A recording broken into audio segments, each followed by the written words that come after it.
Chapter 282. Hong Long. Just when Wang Chong thought that this was the end of the transformation, there was a sudden jolt. A majestic and heavy energy reminiscent of golden fluid gushed into Wang Chong's chest from the void and into every single one of his lungs. For an instant, Wang Chong felt as though he was suffocating. That intense energy was scalding, viscous, and scorching. It filled every single one of his lungs and cells, leaving Wang Chong unable to breathe at all. The heavy weight increased the pressure on his lungs and upper body significantly, such that he felt as though he was going to collapse. Whine. Just when Wang Chong felt that he was on the verge of collapsing, the heavy and scorching golden fluid suddenly shot out, revealing an opening. As though a drowning man, Wang Chong struggled to rise to the surface. SSS. In the study, Wang Chong took in a deep breath. Even the maids and servants shuttling to and fro outside the room could hear him clearly. Ah! How unbearable! As expected, it isn't that easy to obtain powerful energy. Wang Chong thought as his body heaved up and down violently. The 5 viscera and 6 bowels were the softest and weakest existences in the human body, and it was also an area that was extremely difficult to cultivate. Even the strongest experts could only strengthen their 5 viscera and 6 bowels slightly due to the existence of origin energy. As for cultivation techniques that focused on strengthening the 5 viscera and 6 bowels, there was no such thing. This was also the first time Wang Chong had encountered such a thing.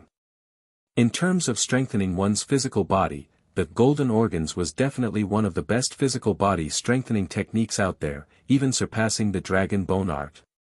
Back then, when Wang Chong first saw this reward in the Stone of Destiny, he couldn't help but feel delighted, and he was tempted to exchange for it.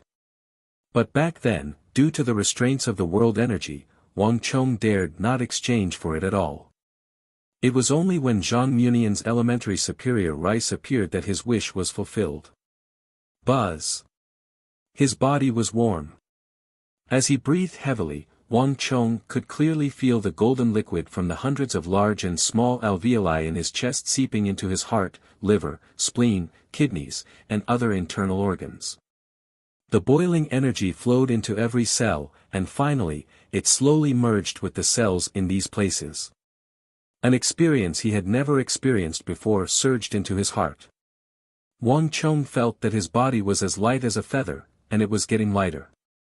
Not only that, but as the energy of the golden juice organs continued to fuse with his body, Yang Ji also had a strange feeling in his heart, as if he was soaking in water.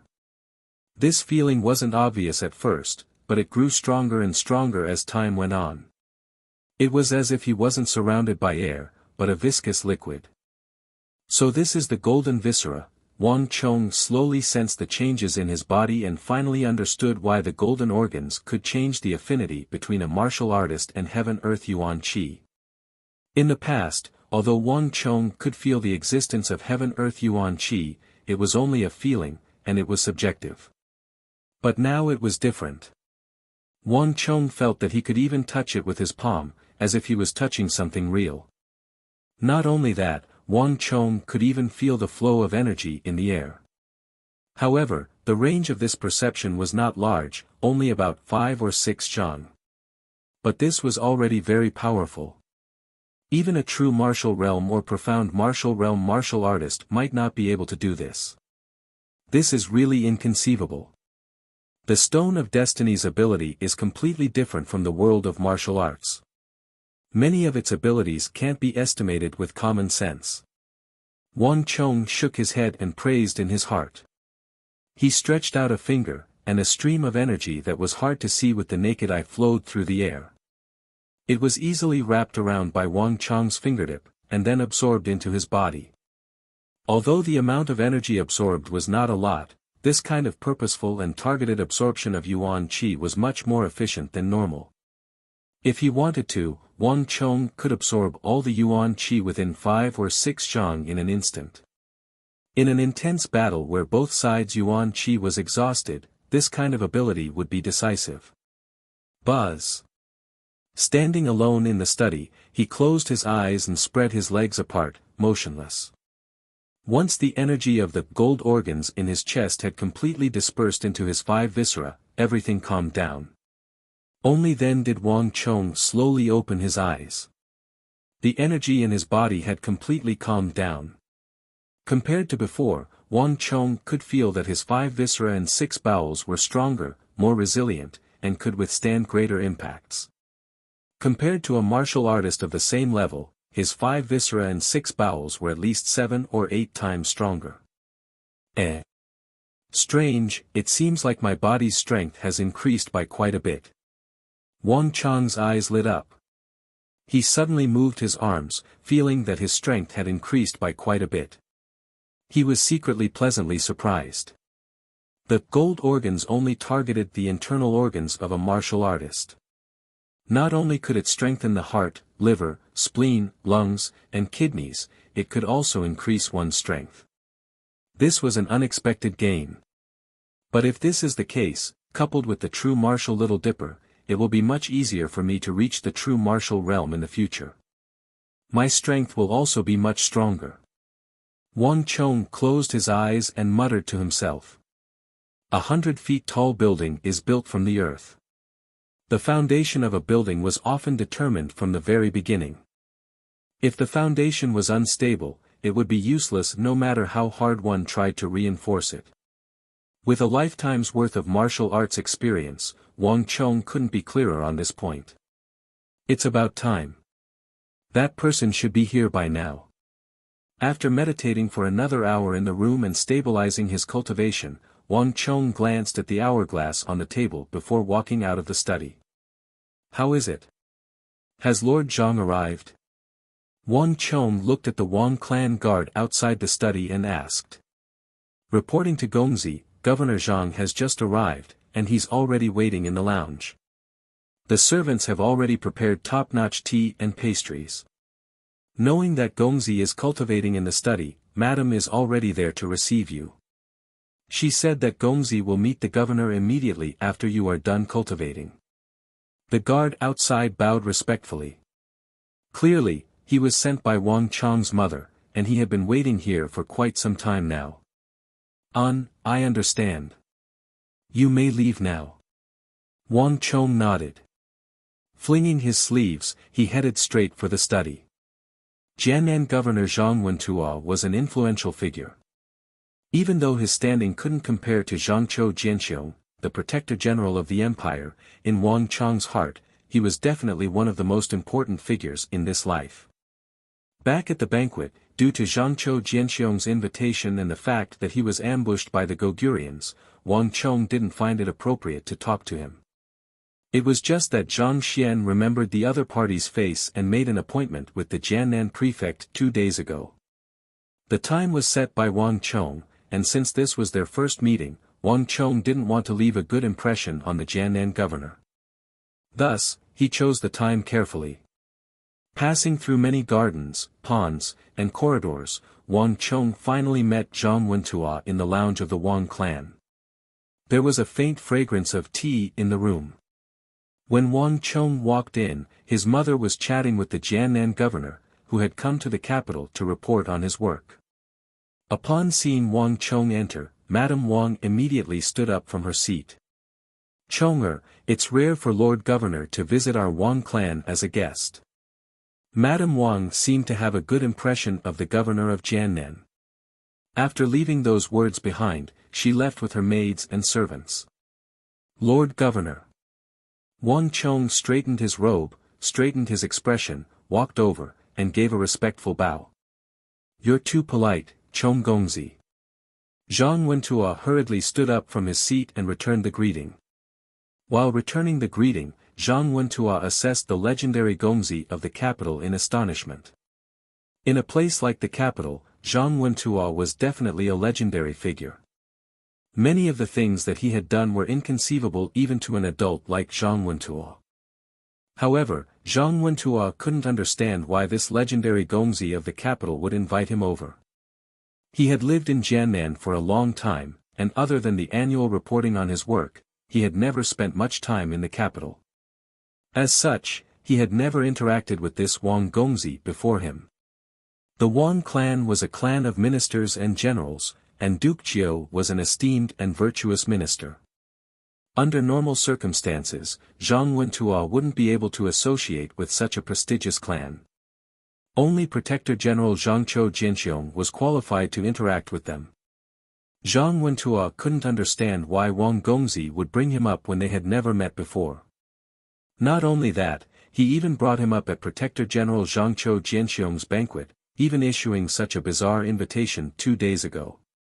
The main reason why Zhang Wentuo agreed to the invitation was due to this doubt. He's indeed a ferocious man. While Zhang Wentuo was assessing him, Wang Chong was doing the same as well. Even though there were many governors in the Tang dynasty, the one before him would definitely become the most famous one in a few years' time, leaving his name in the annals of history. Even though it was all because of his dishonorable conduct which was known to the world. 180,000 elites of the Tang dynasty, hundreds of thousands of civilians, a war that shook the entire Central Plains, and a war that would change the fate of the Tang dynasty in the surrounding powers, all of this was because of the dishonorable actions of this Jiannan prefect. If the fall of the Tang dynasty could be described as a chain reaction of dominoes, then Zhang Wentuo, the Jiannan prefect, would be the first one to fall. For any shocking event, there would always be a fuse that would be lit first. And Zhang Wentuo was the one who had lit this fuse. There was only a thin line between peace and war. It was this person who had single-handedly ended the 200 years of peace of the Tang dynasty, leading the country into a chaotic future. If chaos and destruction had to have a person who would sound the death knell, then this person before him was definitely that person. Just that, Zhang Wentuo himself probably didn't know of this matter. Other than Wang Chong, no one else in the entire Tang dynasty knew of this matter. However, he was different from those who hated Zhang Wentuo to the core. Chapter 283. Translated by Hypersheep 325. Zhang Wentuo was a tall and burly man with a squarish face. From him, Wang Chong could sense an intense militaristic aura. It was the same aura that he felt from his father and the regular soldiers. Looking at the figure before him, Wang Chong found it hard to believe that this was the man who coveted the wife and daughter of King Jelifeng of Mengxizhao. Seizing the opportunity when they arrived at the capital, he lured them into the city lord manor to rape and murder them. Eventually, in a fit of rage, King Jelifeng mobilized the entire Mengxizhao to exact vengeance for his wife and daughter, thus launching an attack on Great Tang. In the end, that massive war that shook the entire Tang dynasty. Jelifeng might have been ambitious, but if not for the provocation of his wife and daughter's death, he might not have been so bold as to mobilize the entire empire to launch such a massive war. More importantly, no matter how ambitious Jelifeng was, only the Tang dynasty could deal with him. But his wife and daughter were innocent. As the Jiannan commander-in-chief, Zhang Wentuo's actions were deeply shameful, even to ordinary people. This caused the Tang dynasty to lose its moral high ground, and it also lost the excuse to deal with Mengxizhao in the future.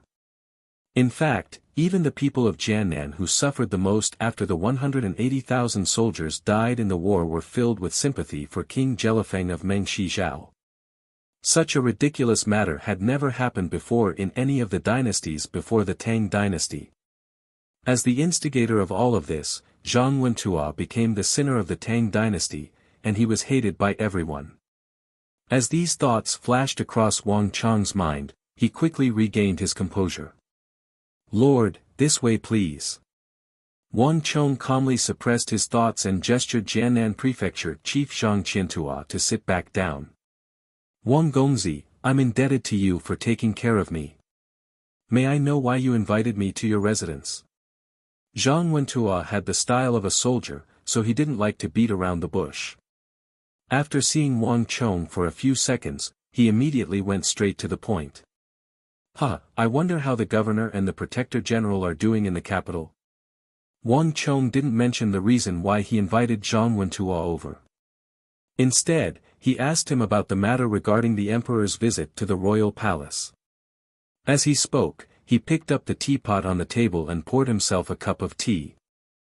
Fortunately, His Majesty didn't say anything. If nothing goes wrong, I should be returning to Jiannan in a few days' time. Zhang Wentuo frowned, but he didn't say anything. So fast. Wang Chong was surprised. It had only been a few days since Zhang Wentuo arrived in the capital, so it was truly surprising that he would return to Jiannan so quickly. I came to the capital this time mainly for Protector General.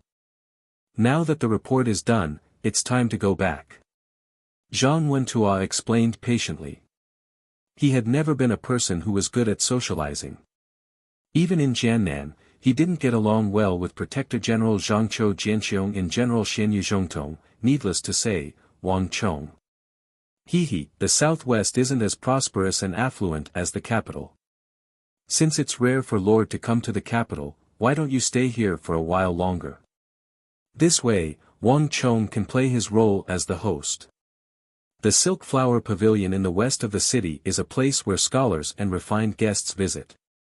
Since Lord is always in a hurry, why don't you have Wang Chong bring you to the Silk Flower Pavilion? As Wang Chong spoke, he assessed Zhang Wentuo carefully, not letting go of the slightest change in his expression. His eyes were filled with probing intent. Wang Gongzi. Unexpectedly, right after Wang Chong said those words, Zhang Wentuo suddenly bellowed and stood up. His eyes were cold and filled with rage. I, Jing Gongzi, am a descendant of Duke Jiu. That's why I'm here. I didn't expect Gongzi to bring me to that despicable brothel. Wang Gongzi, I've misjudged you. If there's nothing else, I'll be taking my leave. At this point, his face was filled with displeasure. Wang Chong's words had truly left him astonished. Silk Flower Pavilion sounded pleasant, but it was actually a famous brothel in the capital. Even someone like him, who rarely went there, knew of it, needless to say, others. Zhang Wentuo didn't expect Wang Chong to invite him to a brothel. Perhaps it was a trend among the scholars in the capital, but it definitely wasn't him. What kind of person did he think he was? At this point, anger flashed in Zhang Wentuo's eyes. Lord, please forgive me. I was just casually mentioning the Silk Flower Pavilion. Since Lord isn't fond of it, just pretend that Wang Chong didn't say anything. I have misunderstood Lord, and I apologize to Lord Prefecture Chief. I beseech Lord Prefecture Chief to forgive me. Wang Chong had been staring at Zhang Wentuo the entire time, and upon seeing Zhang Wentuo getting angry and getting up to leave, a glint flashed across Wang Chong's eyes. Silk Flower Pavilion. Of course it couldn't be true. This was where he was, and his mother wasn't too far away. How could Wang Chong invite Zhang Wentuo to a brothel? This was just a probe. Zhang Wentuo was angry, and he was truly furious. However, as the one who started it all, Wang Chong was delighted. At the very least, there was one thing that Wang Chong was certain of. Zhang Wentuo wasn't a lecherous person. Regardless of whether it was his personality or his way of doing things, it was the straightforward style of a regular soldier of the Tang dynasty. Wang Chong was straightforward. Knowing that he had made a mistake, he stood up and bowed respectfully to Zhang Wentuo to apologize. For a moment, Zhang Wentuo didn't take it too seriously. After all, Wang Chong was only 15. Under Wang Chong's persistent pestering, Zhang Wentuo could only return to his seat. Lord Zhang, actually, the reason why I invited you here is because I have a request, and I hope that Lord Prefecture Chief can agree to it. Wang Chong said. Oh. Gongzi, feel free to speak your mind. Zhang Wentuo turned to Wang Chong said. It's regarding the Lion Rock Ridge. Hasn't Lord Prefecture Chief already agreed to Gongzi's request? Zhang Wentuo asked in astonishment. Jiannan Road is far from here, and building a base requires a huge amount of resources and time. In this aspect, Lord Prefecture Chief isn't able to provide much help. This is Wang Chong's first time in Jiannan, so I hope that Lord Prefecture Chief can lend me some help. Wang Chong said earnestly. If Gongzi wishes to build anything, feel free to speak. I might just be able to help you in this aspect. Zhang Wentuo pondered for a moment before nodding. The Lion Rock Mountain was located far away, and the Wang clan was a clan of generals and ministers. If they were to build a base there, it would definitely cost a lot of resources, so they could only use local materials. If that was the case, it would be beneficial to Jiannan's economy as well. As such, Zhang Wentuo didn't mind helping Wang Chong. Following that, Wang Chong and Zhang Wentuo chatted a lot about the specifics. Although it was announced to the public that it was to build a base for trading on the Tea-Horse Road. However, only Wang Chong knew that it was a huge city. From this aspect, it could be said that Zhang Wentuo, the prefect of this place, was indeed a great help. Moreover, with his help, Zhang Shouji's work over there would be much smoother, and the construction time would be greatly advanced. The latter was what Wang Chong valued the most. Young master. Just as Wang Chong and Zhang Wentuo were chatting excitedly, the sound of hurried footsteps suddenly sounded from outside. Following which, a loud bang sounded and the door was pushed open from the outside. A green-robed servant rushed in and interrupted the conversation between Wang Chong and Zhang Wentuo. Wang Chong frowned. Didn't he say it before? When there are guests in the house, do not disturb. Young master, the great master is here. He said that he has something important to tell you and wants you to see him immediately. The green-clothed servant was panting, and before Wang Chong could reprimand him, he spoke first. Wang Chong was taken aback. There was no such thing as a great old master in the Wang clan. There was only one person whom the servants would address as such, and that was Wang Chong's big uncle Wang Zhen. Why is uncle here? Wang Chong asked doubtfully. At this time, he should be busy dealing with Zhangqiu Jianqiong. The dispute over the Minister of War's position was currently at its peak, so he shouldn't be busy at all. Why would he come to Wang Chong's residence? On top of that, he even had a servant call him over, saying that he had something important to discuss with him. Wang Gongzi, since you have matters to attend to, I won't disturb you any longer. I'll be taking my leave first. If there's anything you need, feel free to contact me in the future. Understanding Wang Chong's intentions, Zhang Wentuo immediately stood up and bade farewell. Wang Chong pondered for a moment before nodding. After sending Zhang Wentuo off, Wang Chong summoned Solitary Wolf. Gongzi, you were looking for me? Solitary Wolf walked over and asked. I have something for you to do. Do you still remember that we are going to build a base in Jiannan's Lion Rock Ridge? Wang Chong said. Lord, you wish for me to oversee the construction of the Lion Rock Ridge? That's not it.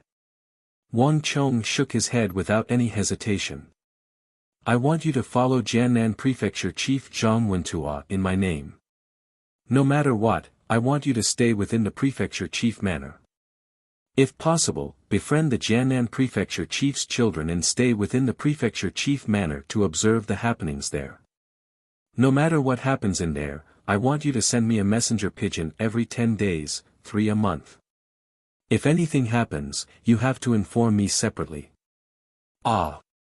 Lone Wolf exclaimed in a low voice, completely stunned. He didn't expect that Wang Chong would entrust him with such a task. Solitary Wolf, I'm not asking you to be a spy. This matter is extremely important. Can you do it? As he said those words, Wang Chong's expression was incomparably solemn. Gongzi, rest assured. As long as it's Gongzi's orders, I'll definitely accomplish it. Solitary Wolf replied without any hesitation. They were indebted to Wang Chong, and if not for him, they would have to live with humiliation for the rest of their lives. Putting aside such a small matter, Wang Chong would definitely accomplish it no matter how difficult it was. There's one more thing. I want you to keep an eye on Jiannan Prefecture Chief Zhang Wentuo at all times. If anything happens to the Prefecture Chief manor, or if Zhang Wentuo tries to commit suicide, I want you to bring him out of Jiannan and the Prefecture Chief manor no matter what. Can you do this? Hearing Wang Chang's words, Solitary Wolf's expression suddenly turned bizarre. Ever since he retired 15 years ago, Solitary Wolf had accepted countless jobs as a mercenary. But Solitary Wolf had never heard of such a bizarre request before. Why would something happen to the prefecture chief manor? That was the prefecture chief manor, not some ordinary place. Which madman would be so crazy as to lay his hands on the prefecture chief manor? Furthermore, Zhang Wentuo was a perfectly fine person, so why would he commit suicide? He had also taken a look before he left the manor. That person had a well-built body and was filled with vitality. When he walked, he exuded a majestic aura that even demons would have to avoid. Why would such a person commit suicide? Solitary Wolf had weathered countless storms in his life, but he had never encountered such a bizarre matter. Yes, Gongzi. I'll get it done now. Even though Solitary Wolf was doubtful, he didn't hesitate in the slightest. He, Gongzi, rest assured. I'll treat it as a job, and no matter what, I'll definitely complete the task Gongzi has entrusted to me. Chapter 284. After settling the matters in the southwest, Wang Chong went alone to see his big uncle, Wang Zhen Chonger, the Imperial Army's Director of Military Affairs. Li Qingyu has come to see me. He wants to buy your Wuxia steel sword. Upon seeing Wang Chong, Wang Zhen immediately went straight to the point. What? Wang Chong had only just stepped into the hall when he heard these words, and his entire body froze in shock. And then an indescribable ecstasy swept over him like a raging tide, engulfing him. Li Qingyu. Upon hearing this name, Wang Chong knew that the thing he had been hoping for the most had happened, the imperial court's purchase. Even without the memories of his last life, Wang Chong deeply understood what this name signified. In the Tang dynasty, the name Li Qingyu was associated with only one thing, purchase. Whether it was the Zhang, Lu, Huang, or Qing clans of the capital, or the swordsmiths and shops of the capital, once the imperial army's purchase was involved, it would be the personal responsibility of the Director of Military Affairs, Li Qingyu. Wang Chong had heard the head of the Zhang clan mention this several times.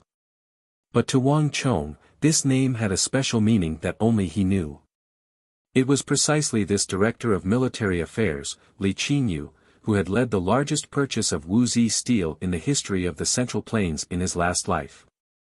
Although that purchase had failed for various reasons, it had been forever engraved in history. Based on his calculations, it should have been another 1 or 2 years before this matter would occur. Wang Chong was not at all surprised that this matter had occurred so early. The only thing he had not expected was for it to happen so quickly. 2 days ago, he had sent a message to the capital's Zhang clan, making an exception and allowing them to purchase 30 Wuxia steel swords a month. His goal was to expand his influence in the imperial army. Their ultimate target was Li Qingyu, the military affairs officer of the imperial army who was in charge of the purchase of military equipment in the palace. Wang Chong believed that as long as the military affairs officer, who held an important position in the imperial army, saw his Wuxia steel weapon with his own eyes, he would definitely win his favor. If Li Qingyu did not have a special fondness for Wuxia steel weapons, he would not have spent so much effort and money to convince the imperial court to purchase Wuxia steel. However, Wang Chong did not expect Li Qingyu to act so quickly. It had only been 2 days, but Wang Chong had already made his move, even inviting his big uncle Wang Zhen over. Ha, I didn't expect this. This is really a pleasant surprise. Wang Chong clenched his fists tightly, feeling extremely excited. Wuxia steel was very precious and could bring in a lot of profits. However, this kind of profit had its limits. The rarer an object is, the greater its value.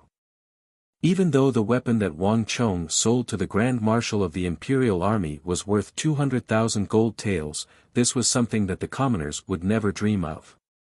However, he could only sell a single such weapon every month. Furthermore, there was no guarantee that it would appear in the future. It would take Wang Chong an entire year to earn 2 million gold taels, and what Wang Chong lacked the most at this moment was time.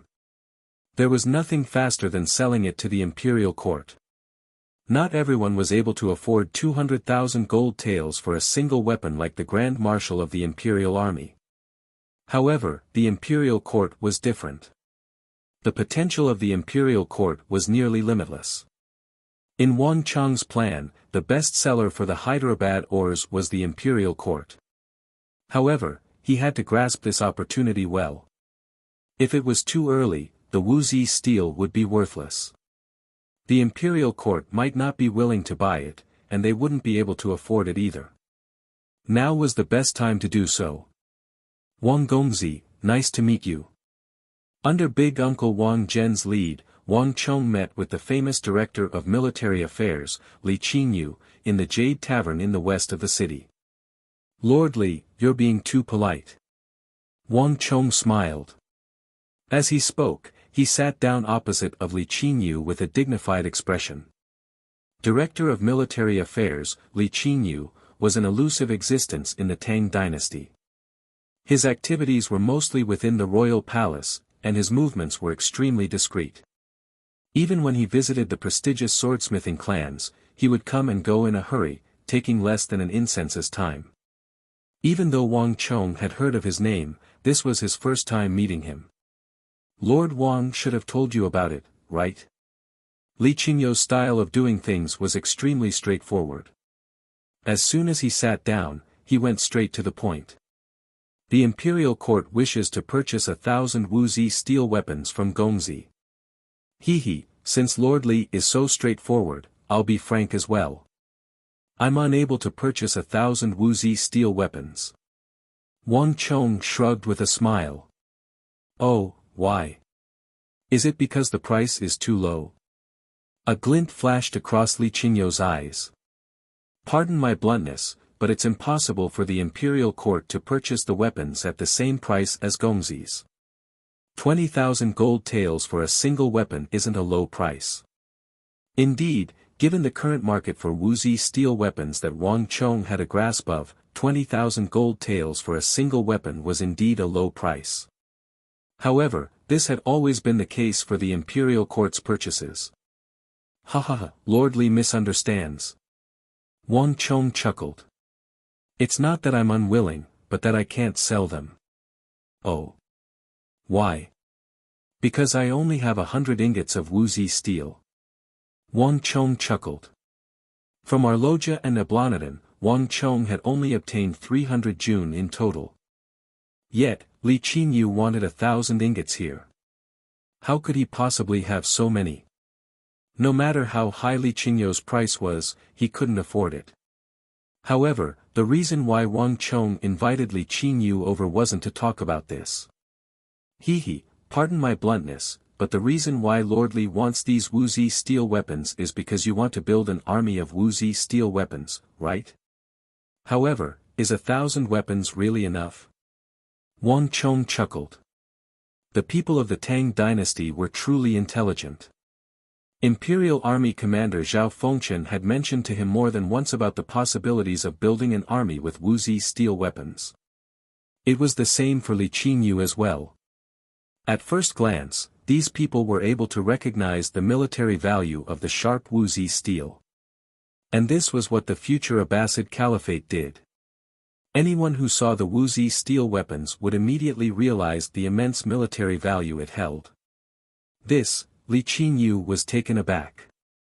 He had only intended to purchase a batch of weapons to test it out with the Imperial Army. He hadn't thought about the details.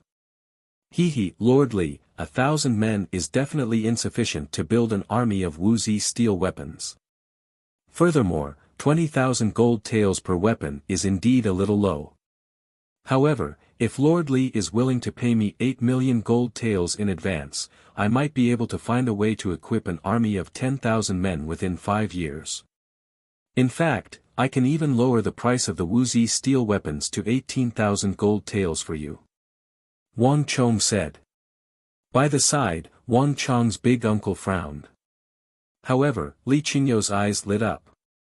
The 10,000 Wuxia steel weapons that Wang Chong mentioned were secondary. What caught his attention was Wang Chong's 18,000 gold taels. Is 8 million gold taels sufficient? Li Qingyu asked. It was just an ordinary sentence, but it sounded powerful and domineering in the cluster of Jade Tavern. Even Wang Chong couldn't help but look at Wang Chong in awe. He sure is rich. Wang Chong thought. This was the difference between the military affairs supervisor of the royal court and the prestigious clans. 8 million taels of gold was a huge sum of money even for the great clans in the capital. It was an unbearably huge sum. However, to the military affairs supervisor of the imperial army, who often made large purchases, it was nothing more than a drizzle. As the military affairs supervisor of the imperial army, Li Qingyu had the backing of the entire Tang dynasty. This was the difference brought about by the weight class. The more Wang Chong thought about it, the more he felt that his plan and rules were correct. Li Qingyu reached an agreement with Wang Chong at the fastest speed possible, and he made use of this opportunity to have Wang Chong write down the contents of his promise on a document. Words were no proof, and documents were the only proof. As the military affairs supervisor, Li Qingyu was already used to it. Chonger, why did you agree to his request? Won't we be making a huge loss this way? Walking out of the cluster of Jade Tavern, Wang Chong's big uncle, Wang Zhen, couldn't help but ask.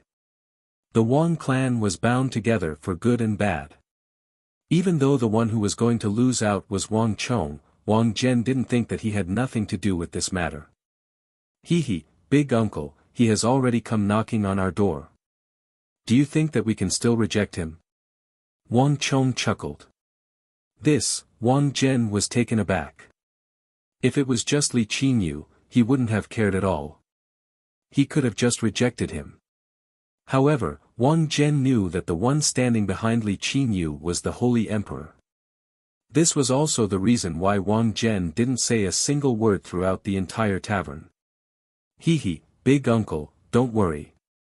We won't be losing out on this matter. Wang Chong consoled with a smile. He knew what his big uncle was conflicted about. The reason why Li Qingyu went to Wang Zhen instead of looking for him or big uncle Li Lin in the imperial army was to lower his price. This was also the reason why his big uncle was conflicted. However, Wang Chong was different. He wasn't too worried about this matter. 5 years. Who knows what will happen in 5 years?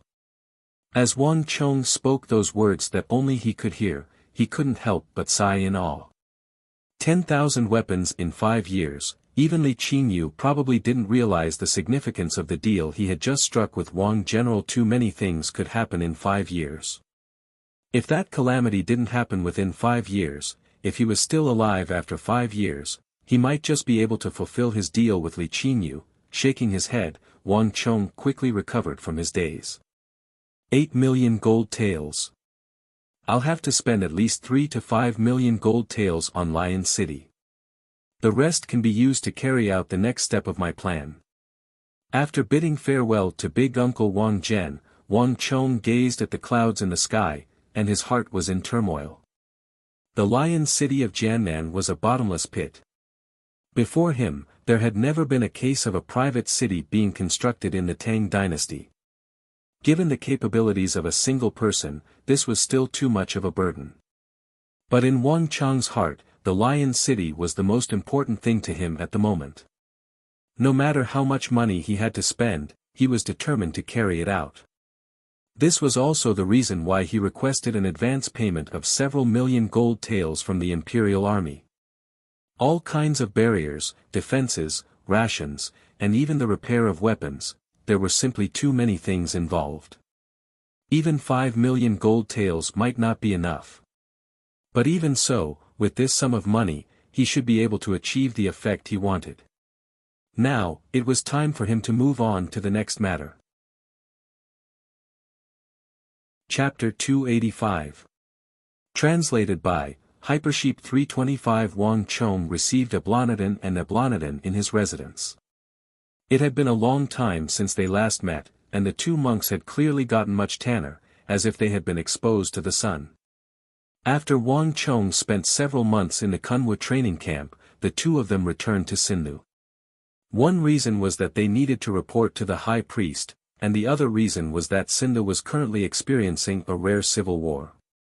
How could the two of them remain idle over such a major matter? No matter what, they had to return to take a look. Gongzi. Upon seeing Wang Chong, the two monks immediately clasped their hands together and bowed deeply. What was even more surprising was that the two monks, who usually only spoke Sindhi, were actually speaking to Wang Chong in the unfamiliar language of the Central Plains. From this, one could easily imagine how much respect they had for him. He, great monk, there's no need to be so polite.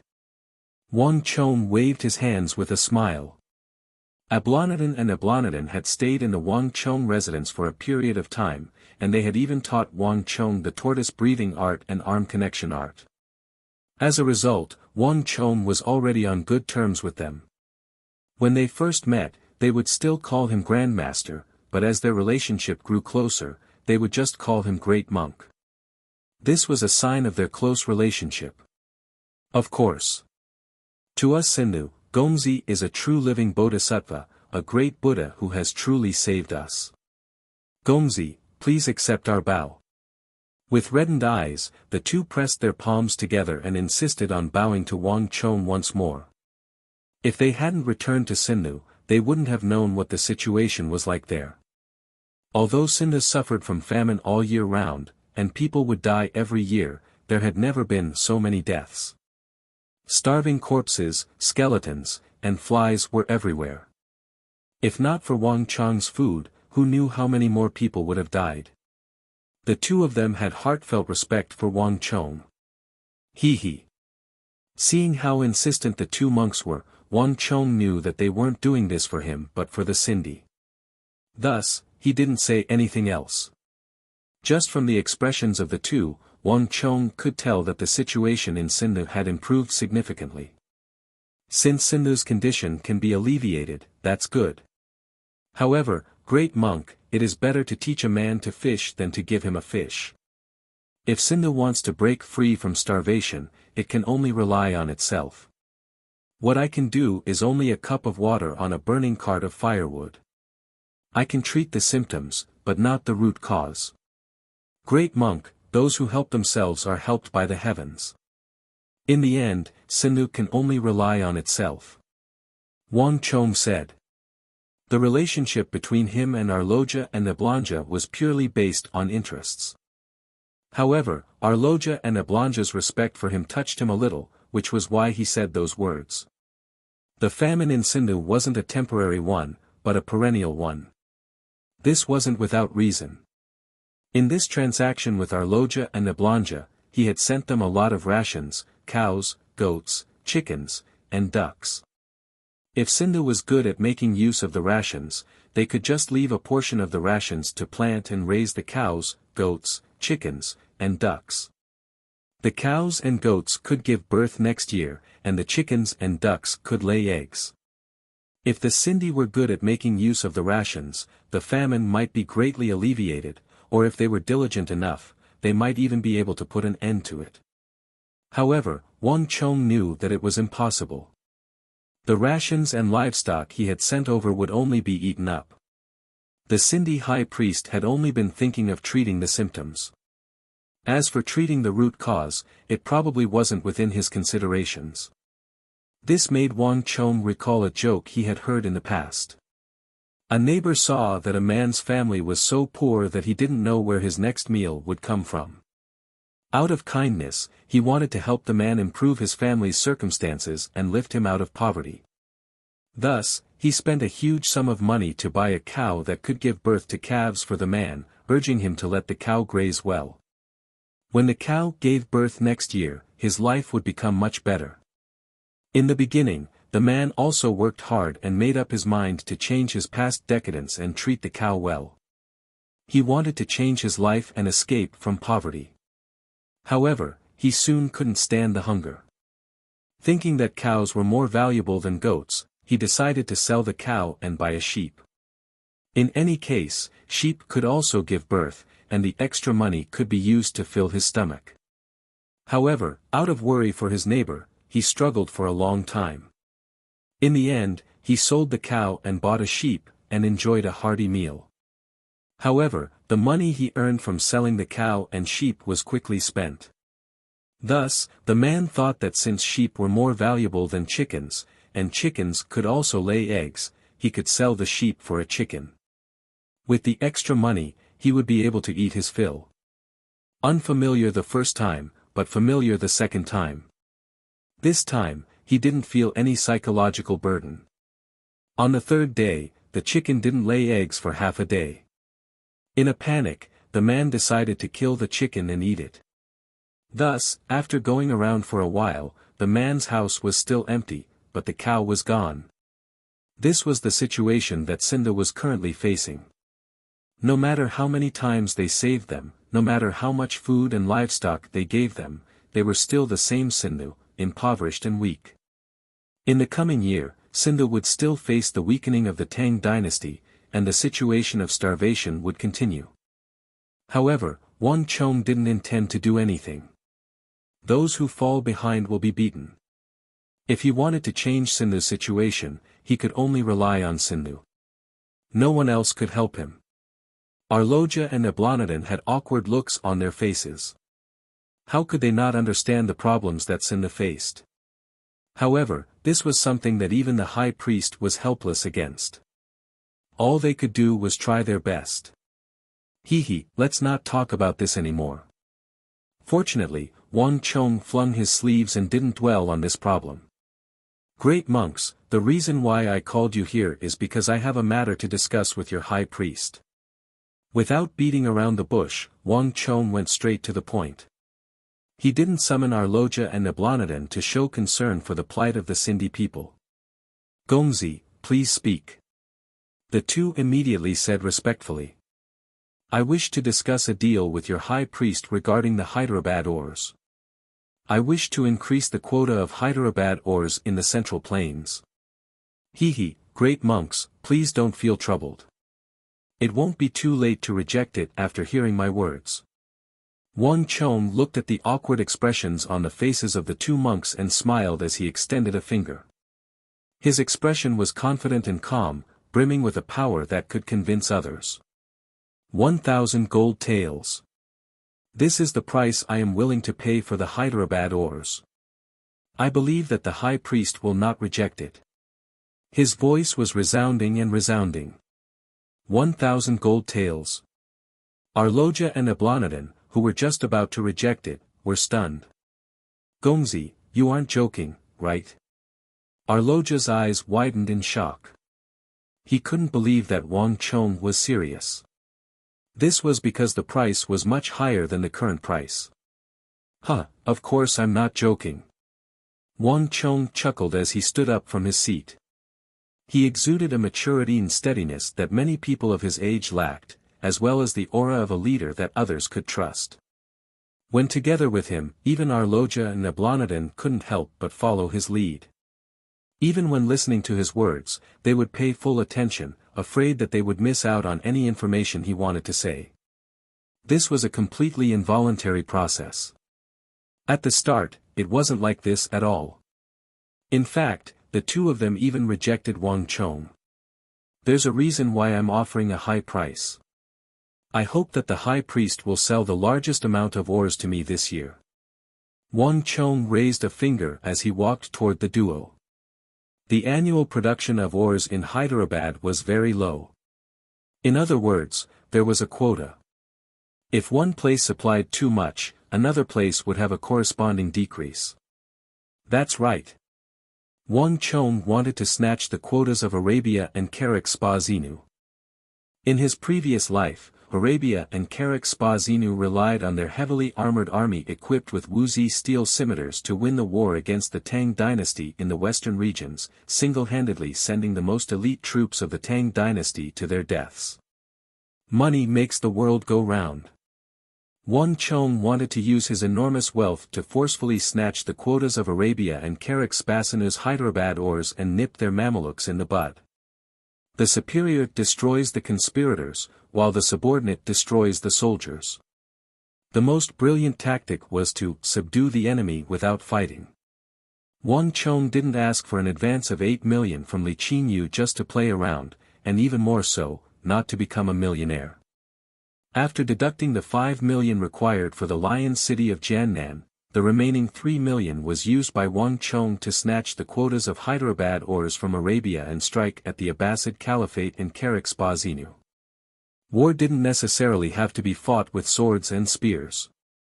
Knocking out the claws and teeth of the other party was still a form of victory. More importantly, the Hyderabad ores project was like a rolling snowball. Finally, the time for Wang Chong to realize his ultimate ambition had arrived. Wang Chong wanted to make use of the huge sum of money he had accumulated from the Hyderabad ores project to build a heavily armored army of Wuxia steel. He wanted to make the Tang dynasty realize the long-cherished wish of his previous life.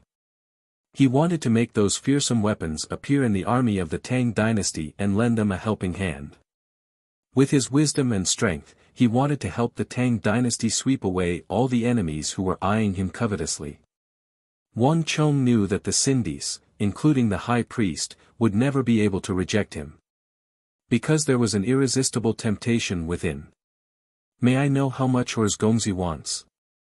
Arayo, who had been silent all this while, asked. His expression was grim, and he seemed to be deep in thought. 1,000 gold taels. This was much higher than the price they had sold it to Wang Chong previously. However, the amount of ores in each region of Hyderabad was limited. Adding one region would inevitably affect another. This was a grave matter, and it wasn't something that he could make a decision on. He had to get to the bottom of this, then report to the high priest and let the high priest make the decision. 5,000 June. Chapter 286. Impossible. Arloja and Nablanja trembled and exclaimed at the same time. Perhaps realizing that they had lost their composure, Aloyo hurriedly explained.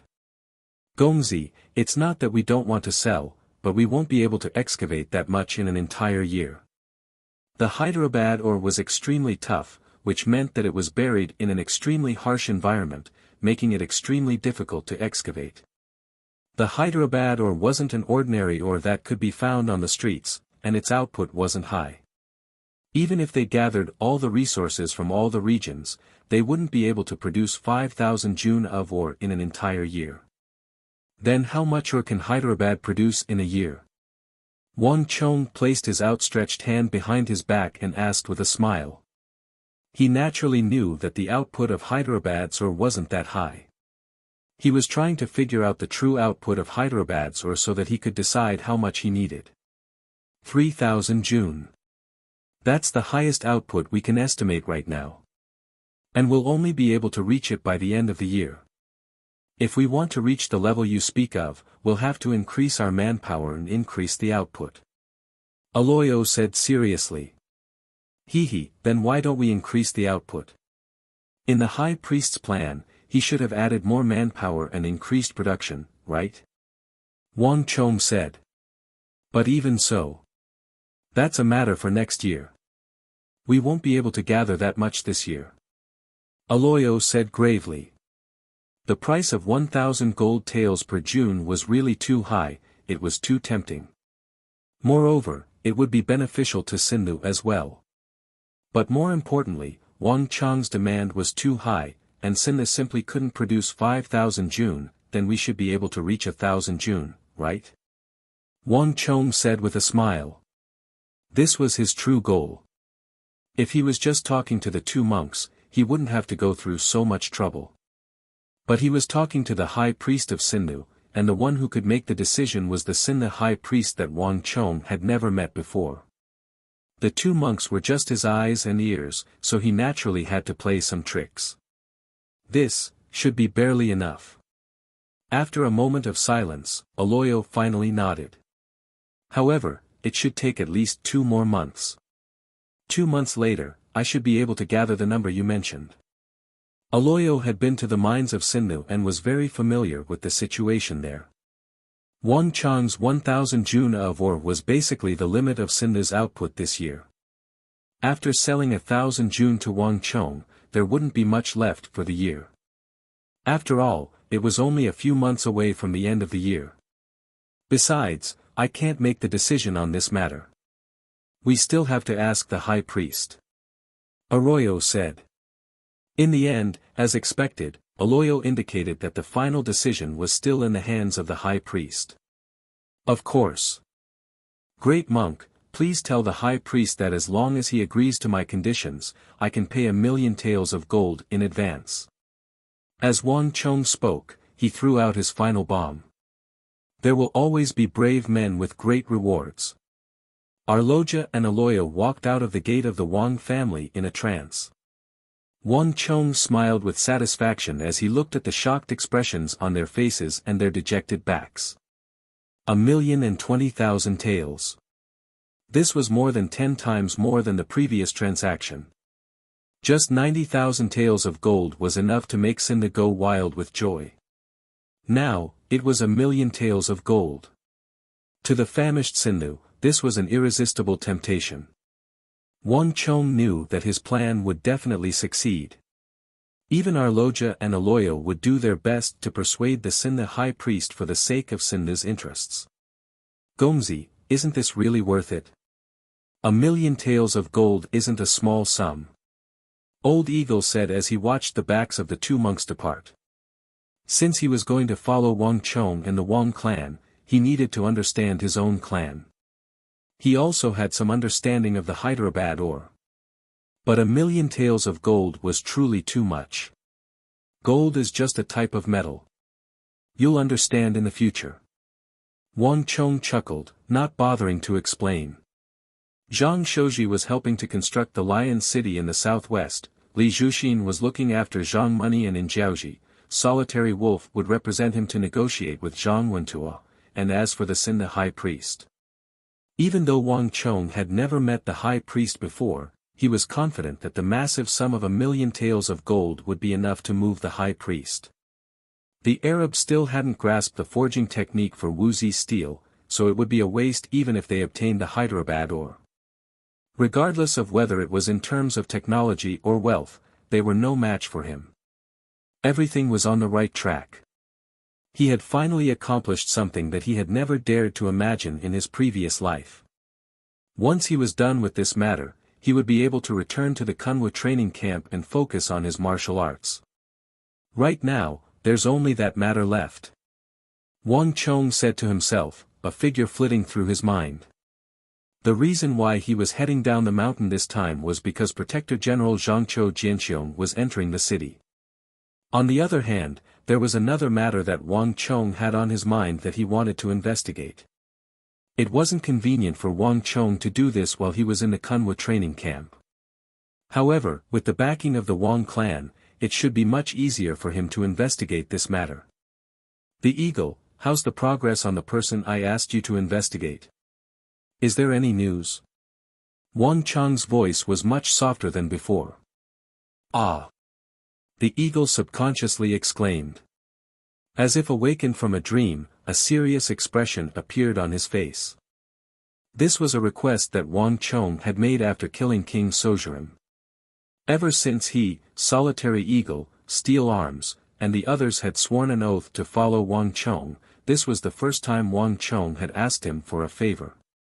Thus, the Eagle viewed this matter with great importance. Gomzi, I've asked my friends in the Bureau of Military Personnel and Bureau of Punishments to investigate that student from the Kunwa training camp, and they have a rough idea of his background. Gomzi's intuition isn't wrong. There's indeed something wrong with the information he left behind. Also, we've checked the place Gomzi mentioned. Even though we don't know what's going on, we can tell that this matter has something to do with Duke of Lu. Duke of Lu. Wang Chong was taken aback. He only knew that there was more to the matter than met the eye, but he didn't think that it would implicate someone of Duke of Lu's level. Are you certain? Wang Chong asked hesitantly. Not only so, I also discovered something that might interest Gomzi. Gomzi probably isn't aware of it, but not too long after you left the Kunwa training camp, that person left as well. The eagle said. The more he looked into the matter, the more interested he became in that person.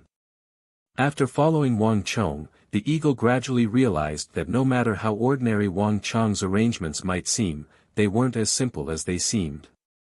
Oh! A glint flashed across Wang Chong's eyes. Back then, he was so focused on dealing with the Gogurians and King Sojram that he didn't notice this matter. You mean to say that he's following me? Or is it just an accident, a coincidence? I've looked into it, and even though he left the Kunwa training camp together with Gongzi, he doesn't seem to have any interaction with Gongzi in the capital. It's likely to be a coincidence. The eagle said. Even if Wang Chong hadn't asked about this matter, he would have told him anyway. Even though it hadn't been long since he took over that young man's matter, the eagle was already interested in the matter that Wang Chong had arranged for him. On top of that, that young man is extremely alert. It isn't easy to find him amidst the complicated architecture of the capital. However, after sending a few nightingales to patrol the surroundings of the Duke of Lu residence, I did discover something interesting. The Duke of Lu residence hasn't been peaceful recently. A masked fellow has been loitering around the residence late at night, seemingly intent on doing something. At the end, the eagle couldn't help but chuckle. Oh! Hearing the bizarre laughter of the eagle, Wang Chong fell into deep thought. You mean to say that, Gongzi, you'll know once you take a look. The eagle smiled. There were many dukes in the Tang dynasty, and these dukes came from all over the world. The reasons for their conferment varied as well, and it was extremely complicated. Some were conferred their titles due to their outstanding contributions in the war, some were conferred their titles due to their high prestige, some were conferred their titles due to their contributions to the emperor, some were conferred their titles due to their meritorious service to the emperor, saving a certain emperor in a certain era, or having in-laws with the royal family. In any case, the Tang dynasty had conferred quite a few dukes in the past 200 years. Of which, a portion of them enjoyed the patronage of their fathers and bore the title of duke, but they were already in name only. They no longer possessed the ability to discuss politics with the emperor, but the royal court still favored them, granting them the salary and treatment of a duke. The Duke of Lu was such an existence. Moreover, the dukes were divided into different ranks according to their different rights. The Duke of Lu enjoyed the lowest tier of salary, a county-level salary. The Duke of Lu had inherited the title for 3 generations, and his existence had become extremely inconspicuous. Basically, no one in the royal court would pay attention to him unless there was something special going on. For towering walls stood tall, forming a circle. Surrounding the walls were tall and lush maple trees. Behind the high walls was a luxurious, tall and straight mansion. This was the Duke of Lu residence. In the dead of the night, the forest was silent, save for the occasional chirping of birds. In the darkness, the 2 rows of red lanterns hanging by the entrance of the Duke of Lu residence were exceptionally eye-catching. The eagle, are you sure that he will come tonight? In the forest, Wang Chong, who was hidden in the canopy, asked the eagle. The duo had been waiting here for quite some time now, but they didn't see anything. Gongzi, don't worry. I've observed him, and he comes around this time every day. He should be done scouting the area over the past few days, and it's about time for him to make a move. The eagle chuckled. Chio! Chio! Just as they were speaking, a chirping sound suddenly sounded above their heads. A small bird the size of a wicker basket leaped happily above their heads. It's here. Upon seeing this ordinary bird, the eagle's heart leaped in joy, and it suddenly chirped softly. Who? Almost at the same time, a gust of wind blew, and a masked figure suddenly appeared. It was the person whom the eagle spoke of. Chapter 287. Translator, Atlas Studios Editor, Atlas Studios. The tranquil night suddenly turned eerie with the appearance of the assassin. That person stood outside the high wall, looking very vigilant. He did not rush in, but stood outside the forest, slowly looking around. Wang Chong had seen his fair share of assassins. Be it Arab assassins, Goguryeo assassins, or even Mayase Mayaka, the female assassin from Ingzhou. None of them felt as bizarre as the assassin before him. He was simply too calm. It wasn't the calmness that came from a major event, but a calmness that stemmed from his very bones. No matter what he did, he would do it slowly and calmly. Even if a blade was pressed against his neck, he would still face death calmly. Wang Chong had only seen such disposition on a single person. I wonder if it's really him.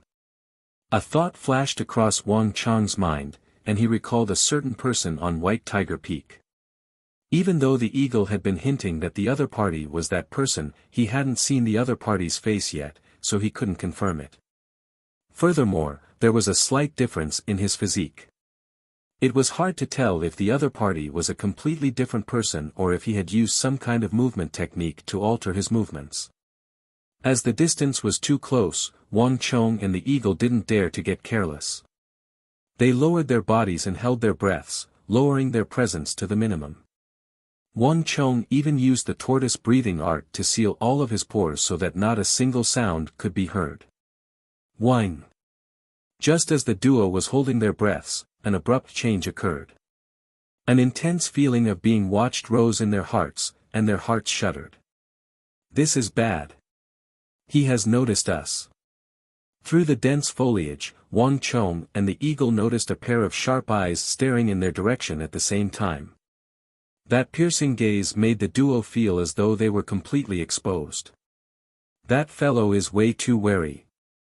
Wang Chong immediately felt that something was amiss. With tortoise breathing, even a profound martial realm expert would find it hard to notice him as long as he closed his pores. The eagle, on the other hand, was an expert close to the profound martial realm. He didn't expect to be discovered. Young master, wait. Suddenly, an arm reached out from behind. The eagle's expression was solemn as he grabbed Wang Chong from behind. His eyes clearly conveyed this message. Wang Chong was startled. Just as he was feeling astonished, he suddenly heard the crisp cry of a bird.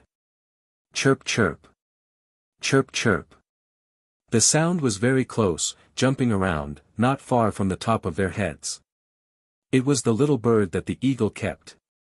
In a flash, Wang Chong understood what the eagle meant.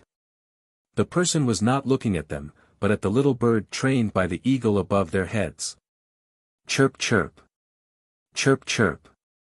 The little bird seemed to be able to understand the eagle's intentions. After jumping between the branches a few times, it suddenly flapped its wings and soared into the sky. Soon, it disappeared into the night sky. Outside the high walls, the pair of eyes watched as the little bird disappeared into the night sky. Slowly, the gaze turned gentle. At the same time, the alertness in Wang Chong's heart also gradually disappeared. Impressive. Wang Chong looked at the direction where the little bird disappeared and praised in his heart. The eagle's ability to train birds was simply unparalleled. Regardless of the size of the bird, from giant eagles and condors to the common sparrows, pigeons, orioles. He could train all kinds of birds and make them work for him. This was also the reason why Wang Chong valued the eagle so much that he decided to hand over some of the Wang family's information channels to him. Among Steel Arms, Solitary Wolf, and the other two, he was the weakest. However, his ability to train birds was also the best. No matter how powerful an expert was, they would never imagine that those common birds by the roadside would be someone else's eyes and ears. So, on the other side, after confirming that the surroundings were safe, the black-clothed man leaped high into the air, and as agile as a monkey, he silently disappeared into the high walls of the Duke of Lu residence. Gongzi, should we follow him in? The eagle turned around and asked with a hushed voice. Of course. Are the preparations done on your side? Wang Chong turned around and smiled. This isn't my first day taming birds. Gongzi, don't worry, I have already prepared all of the birds in the Duke of Lu residence. No matter where he goes, we will be able to keep track of him." Old Eagle knew what he was asking and faintly smiled, a hint of pride on his face. It wasn't his first day taming birds, so naturally, he couldn't just train that little bird. Ever since he failed to investigate King Sojurim's case back then, and all of his methods were discovered by the Gogurians, he had endured the humiliation for the past decade and worked hard. His bird taming techniques were no longer the same as they were back then. Now, he was no longer limited to those common eagles and eagles that could fly high. Now, even the birds that were commonly seen in the bushes on the side of the road could be used by him to scout for information. Even the most formidable of experts wouldn't be able to think of such a possibility. So. The duo leaped down from the tree, and with a leap, they silently leaped onto the city walls in the direction where the black-clothed man had disappeared. Within the high walls, there were rows upon rows of pavilions, terraces, and pavilions. There were also gardens, ponds, and rockery, all of which were connected in the darkness. And in just a short moment, the black-clothed man had already disappeared. There. The eagle's eyes lit up. With a hushed voice, he suddenly pointed to a gazebo in the distance. Following the eagle's gaze, Wang Chong saw a blurry silhouette flashing by. If not for his sharp eyes, he wouldn't have noticed it at all. What in the world is that fellow doing? Wang Chong gazed into the distance in contemplation. That fellow didn't seem to have a specific target. Instead, he seemed to be searching for something. "Gongzi, should we chase after him?" The eagle glanced at the city walls and asked. Even though he didn't wield any actual authority, he was still a duke of the royal court. There were still quite a few guards in the residence, and there was a high chance that he would be discovered. On top of that, the masked lad was also extremely alert. It wouldn't be easy to follow him without being discovered. Standing on top of the wall, Wang Chong fell into deep thought. Let's go down and take a look. In any case, I must find out whether that person is him or not today. Also, why would he come to a duke's residence in the middle of the night? Wang Chong said.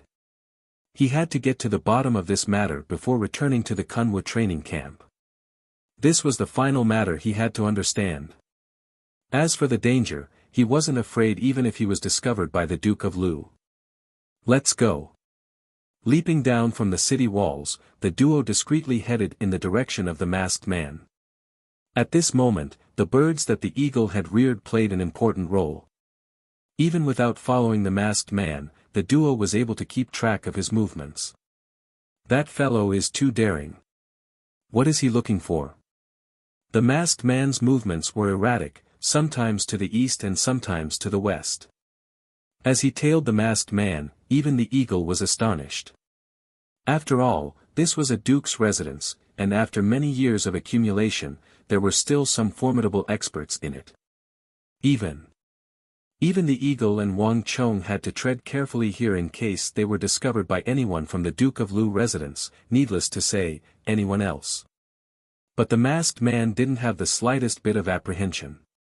Based on his observations over the past few days, the masked man seemed to have a thorough understanding of this place. He knew when the guards would be changing shifts, where the guards would go, and where they would go.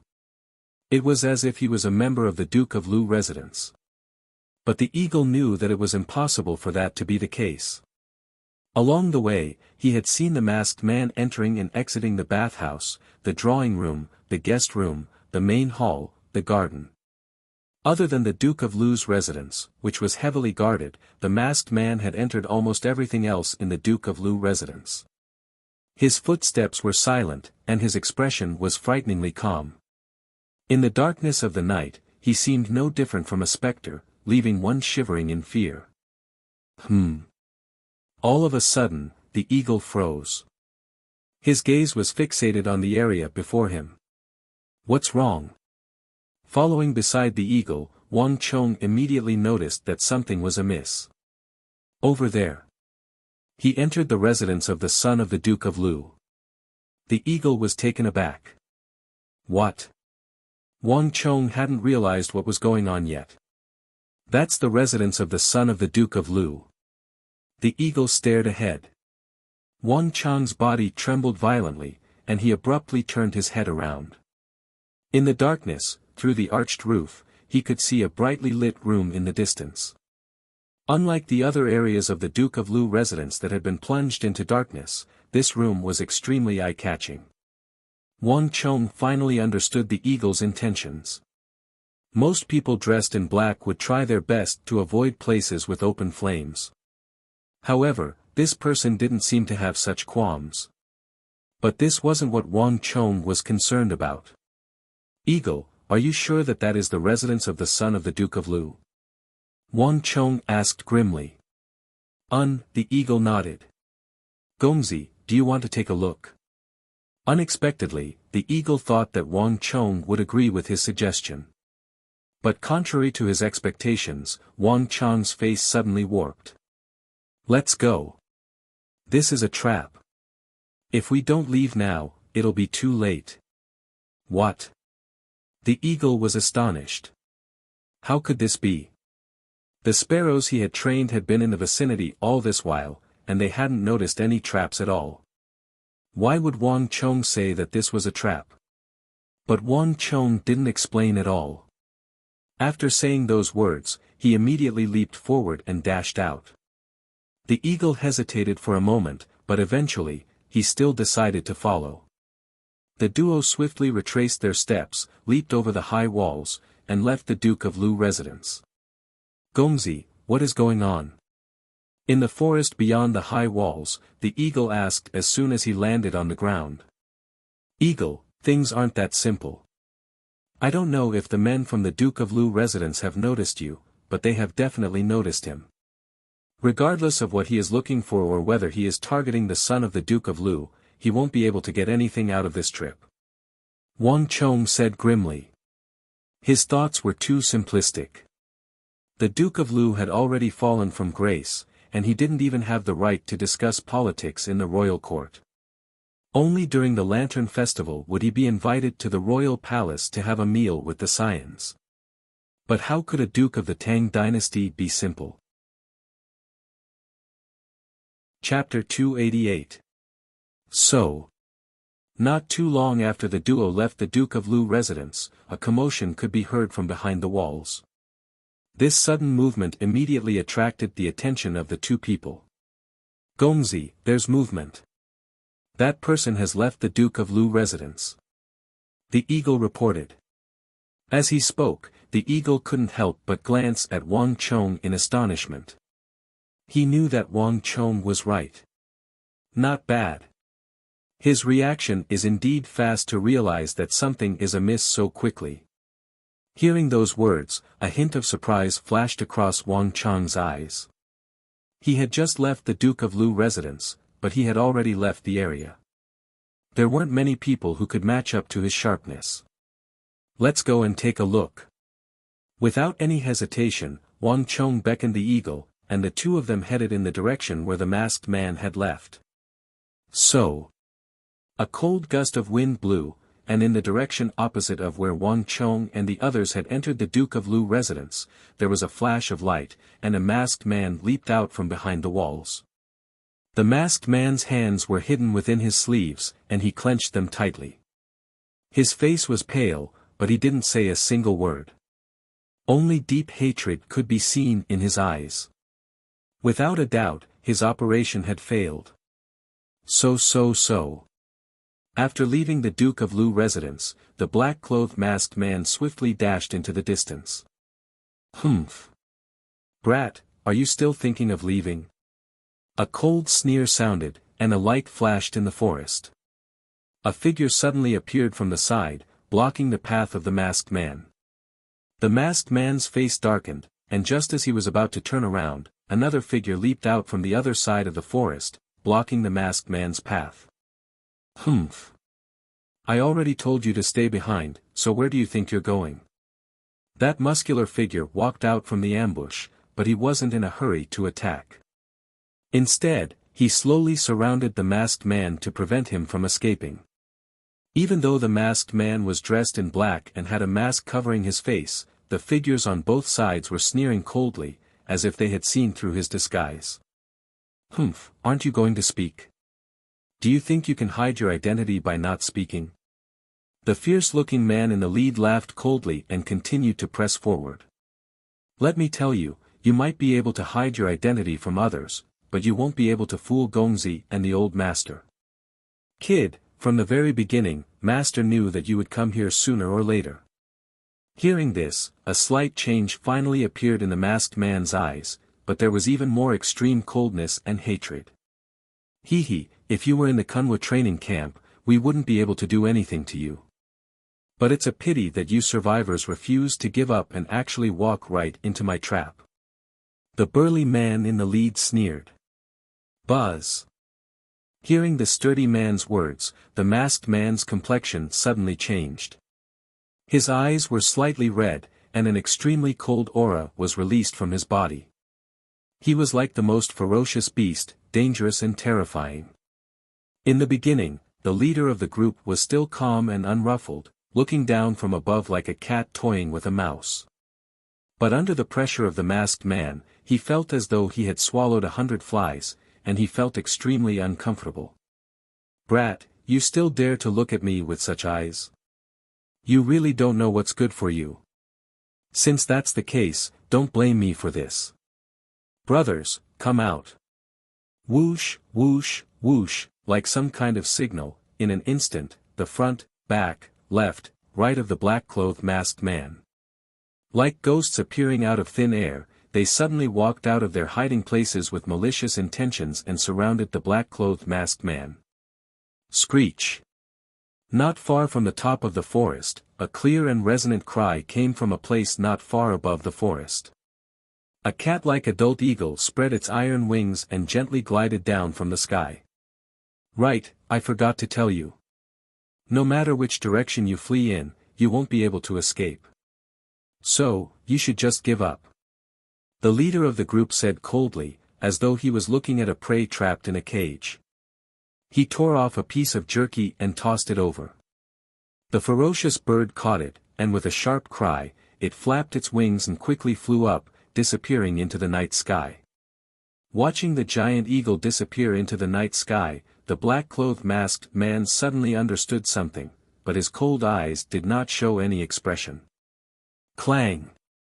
Slowly taking a few steps back, the masked man in black pulled out a sword with a clang, showing his attitude with his actions. "You're courting death." The leader of the group flew into a rage. He waved his hand, and an expert with a majestic aura leaped out with a sneer. "My lord, there's no need for so many people to deal with this brat. Just let me do it." Before he finished speaking, he swung his sword. Boom! A majestic gust of stellar energy erupted from his body like a raging torrent. But something shocking happened. Almost at the same moment that the expert made his move, the masked man suddenly leaped forward, charging toward the expert instead of retreating. Boom! Right before everyone's eyes, a powerful surge of stellar energy suddenly burst forth from the masked man's body. Along with this surge of stellar energy was a dazzling black halo. Boom boom! Dust and pebbles flew in all directions, and shockwaves of energy shot into the surroundings. As though two ferocious beasts, the two stellar energy surges collided with one another in midair, and a strong gale whipped up, causing the surrounding trees to rustle noisily. Ah! Before anyone could comprehend what was going on, a shrill scream of agony echoed in the air. The battle outside the forest came to an end in a short moment. The sword in the masked man's hand was knocked several zhang away. The expert from the Duke of Lu residence had pierced his right chest, and the tip of the sword was protruding from his back. On the other hand, the masked man's palms pierced deeply into the chest of the expert from the Duke of Lu residence. His eyes were as cold as ever. Deathly silence. The surroundings suddenly fell deathly silent. The gleeful expression on everyone's faces vanished, and in that instant, everyone felt a bone-chilling chill. For the first time, Everyone felt a chilling power coming from this young man who had his head hidden and face masked with a black cloth and had not spoken a single word since the beginning. No one had ever seen such a ferocious fighting style before. Even at the cost of severe injuries, he was determined to kill his opponent. Even though the masked man was severely injured, everyone knew that he had lost.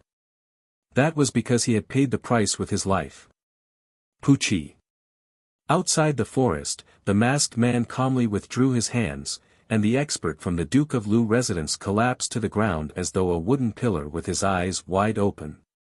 The black masked man's attack had not only pierced his chest with his hands, but it had also crushed his heart in his chest. Kill him. Seeing this scene, the burly man in the lead had a ferocious look on his face as he suddenly pounced forward to kill. This time, it wasn't just one person. Everyone made a move. Gongzi, hurry. Their battle is getting more and more intense. The eagle said. Even though he couldn't see anything at all, he had many birds to relay news for him. Even though he wasn't present at the scene, he felt as though he was witnessing it with his own eyes. There are quite a few of them. Furthermore, they are moving swiftly toward the northwest. The target is injured. Another group of people is coming. Amidst the darkness, the eagle led the way and reported the situation to Wang Chong. Honestly speaking, even though he had seen the eagle train, he didn't understand a single word of the eagle's unique language. Occasionally, he would only see a small bird flying in front of him, jumping, chirping, circling, or flapping its wings. In Wang Chong's eyes, these were ordinary movements of birds, but in the eyes of the eagle, it was the rich language of birds. It was through this language that Wang Chong and the eagle were able to keep a clear target in their pursuit. There's another eagle. The eagle's footsteps suddenly paused. I was too careless. I didn't expect Duke of Lu to be prepared and even hide an eagle in his residence. Gongzi, you are probably right on this matter. This is indeed a trap. To think that Duke of Lu would know that someone would be coming. The eagle sneered coldly. He was an eagle. He had spent his entire life interacting with all kinds of birds. Before doing anything, he would first sweep the skies to see if there were any eyes and ears of others. This was a common practice on the battlefield, but the eagle still managed to do it. Thus, the eagle was certain that there wasn't such an eagle in the vicinity of the Duke of Lu residence before this incident. This eagle that suddenly appeared was from the Duke of Lu residence. To hide an eagle before the incident even happened, and then release it to chase after its prey. This matter was getting more and more bizarre. The eagle realized that this matter was completely different from what he had imagined. There's no need to hold him back. Kill that eagle. Wang Chong understood the meaning behind the eagle's words, and he said calmly. If the other party had an eagle in the sky, that person wouldn't be able to escape. On top of that, the other party had an eagle, and that person would be exposed. Also, send the signal. Wang Chong said. Yes, Gongzi. Old Eagle chuckled, a delighted expression on his face. Reaching his right hand into his left sleeve, Old Eagle took out a miniature golden bird. The bird's body was curled up, and its eyes were bright. The feathers on its body seemed as though they would shoot out at any moment. With a single look, it was clear that this wasn't an ordinary bird. Wang Chong had been in contact with the eagle for quite some time now, but he didn't know that the latter had such a bird on him. He felt that the eagle had many secrets. Yee! The golden bird suddenly opened its beak and let out a cry. The sound it produced was so loud that it was completely disproportionate to its size. With a leap, it flew out from the eagle's hand. Even Wang Chong didn't see how it disappeared. Chapter 289. There are bloodstains on the ground. There was a fight here. Outside the forest where the masked man fought, Wang Chong and the eagle came to a halt. There was a huge amount of blood on the ground, and there were signs of a fight everywhere. The ground was riddled with holes, and quite a few trees had been broken. Wood shavings were flying all over the place. Not only was there a fight, someone even died. There's too much blood here. This isn't a normal loss of blood. The eagle stood up and glanced at the clear human-shaped mark on the ground a few steps away. This wasn't a normal situation. It was caused by human blood splattering on the ground. Judging from the amount of blood loss, even if the other party wasn't dead, he was probably on the verge of death. They have already dragged the corpse away. Wang Chong nodded in agreement with the eagle's judgment. The men from the Duke of Lu residence seemed to be intending to conceal this matter, so they dragged the corpse away as soon as possible. However, due to the lack of time and the fact that they had to chase after the other party, they didn't have the time to clean up the bloodstains and signs of a fight. Suddenly, a glint flashed across Wang Chong's eyes, and he leaped to the edge of the forest. He squatted down, and when he stood up once more, there was a black cloth in his hand. It belongs to that lad. The eagle also walked over, and upon seeing the blood seeping out of the cloth, his eyes were filled with worry. That lad is vomiting blood. It seems like his injuries aren't light. He was on the verge of developing feelings for the fellow who snuck into the Duke of Lu residence in the middle of the night. Not to mention, the Gongzi had instructed him to investigate the other party. Even though he wasn't sure why the Gongzi wanted him to investigate the other party, the eagle could sense that the other party was a friend and not a foe. Wang Chong didn't say a word. Holding the blood-soaked cloth in his hand, he fell into deep thought. Let's go. Tossing aside the black cloth that reeked of blood, Wang Chong immediately dashed forward. He was getting more and more curious about the relationship between that fellow and the Duke of Lu residence. That fellow left the Kunwa training camp and came to the Duke of Lu residence in the middle of the night. For several days, he seemed to be searching for something. Just what in the world would belong to the Duke of Lu residence? There was also Duke of Lu. His attitude toward that person was completely unlike that of a thief who had infiltrated his residence in the middle of the night. He seemed to have known about the man's plan before he made his move. He had prepared a trap in advance, a giant eagle hibernating in the mansion, and a team of experts who would follow his orders at any time and would pursue him to the death. If there was no ulterior motive, was there a need to treat a nameless person like this? With these thoughts in his mind, Wang Chong sped up and rushed forward. The birds that the eagle was watching were constantly sending back news. The situation ahead was getting more and more serious. Although his impression of that guy was not easy to deal with, the fact that he was able to break through the encirclement and run all the way to that place was enough to prove his strength. He would not be able to hold on for much longer. Don't let him escape. If he escapes, I'll hold you responsible. Catch him. From afar, a flustered and exasperated voice sounded amidst the deafening explosions. Judging from the voice, there were quite a few people gathered ahead. Wang Chong's heart tightened, and he and the eagle hastened forward. Through the dense forest, Wang Chong immediately saw several brawny men brimming with killing intent. Even though most of these people weren't dressed in the uniform of the Duke of Lu residence, it was clear that they were martial arts experts recruited by the Duke of Lu residence. Surrounded by this group of people, a pale-faced young man was slumped to the ground. Blood was flowing from his lips, and his clothes were completely drenched.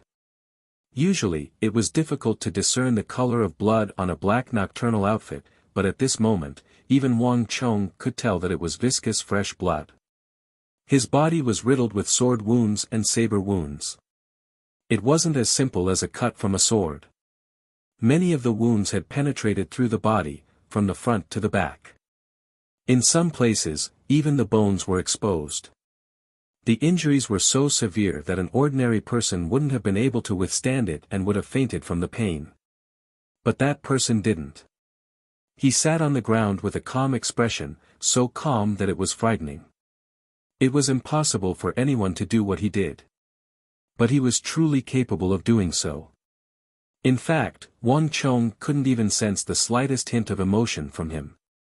His calmness left one despairing, or perhaps, callousness. Amidst the forest, a group of men didn't notice the arrival of Wang Chong and the eagle. At this moment, the brawny man was completely focused on the young man before him, and he was infuriated. He had already intercepted the young man outside the high walls of the Duke of Lu residence, but he didn't expect the young man to charge out of the encirclement and even kill quite a few of his men. This infuriated him to the core. Go! Kill him! Kill him! I will reward whoever kills this lad, that the brawny man bellowed. Even though the experts of the Duke of Lu residence were seething with killing intent, none of them dared to step forward. The brawny man was taken aback for a moment before he recovered from his shock. In an instant, he flew into a rage. Go! Go! Go! You bastards! That lad is already at the end of his rope, what are you all afraid of? The brawny man kicked and cursed, but the surrounding men had awkward expressions on their faces. They hurriedly dodged, but no one dared to step forward. Everyone knew that the lad was severely injured, and he wouldn't be able to hold on for much longer. This included the brothers who had already fallen to the ground. But more importantly, every time that lad seemed to be on the verge of death, he would be as lively as a dragon and a tiger when they stepped forward to attack him. He would fight with his life on the line, killing one brother after another. It wasn't that no one had ever seen someone with the nickname Desperate Swordsman before. But there had never been anyone like him. This wasn't just a simple case of him being ferocious, but one that didn't fear death at all. There was no such thing as feigning civility when fighting with him.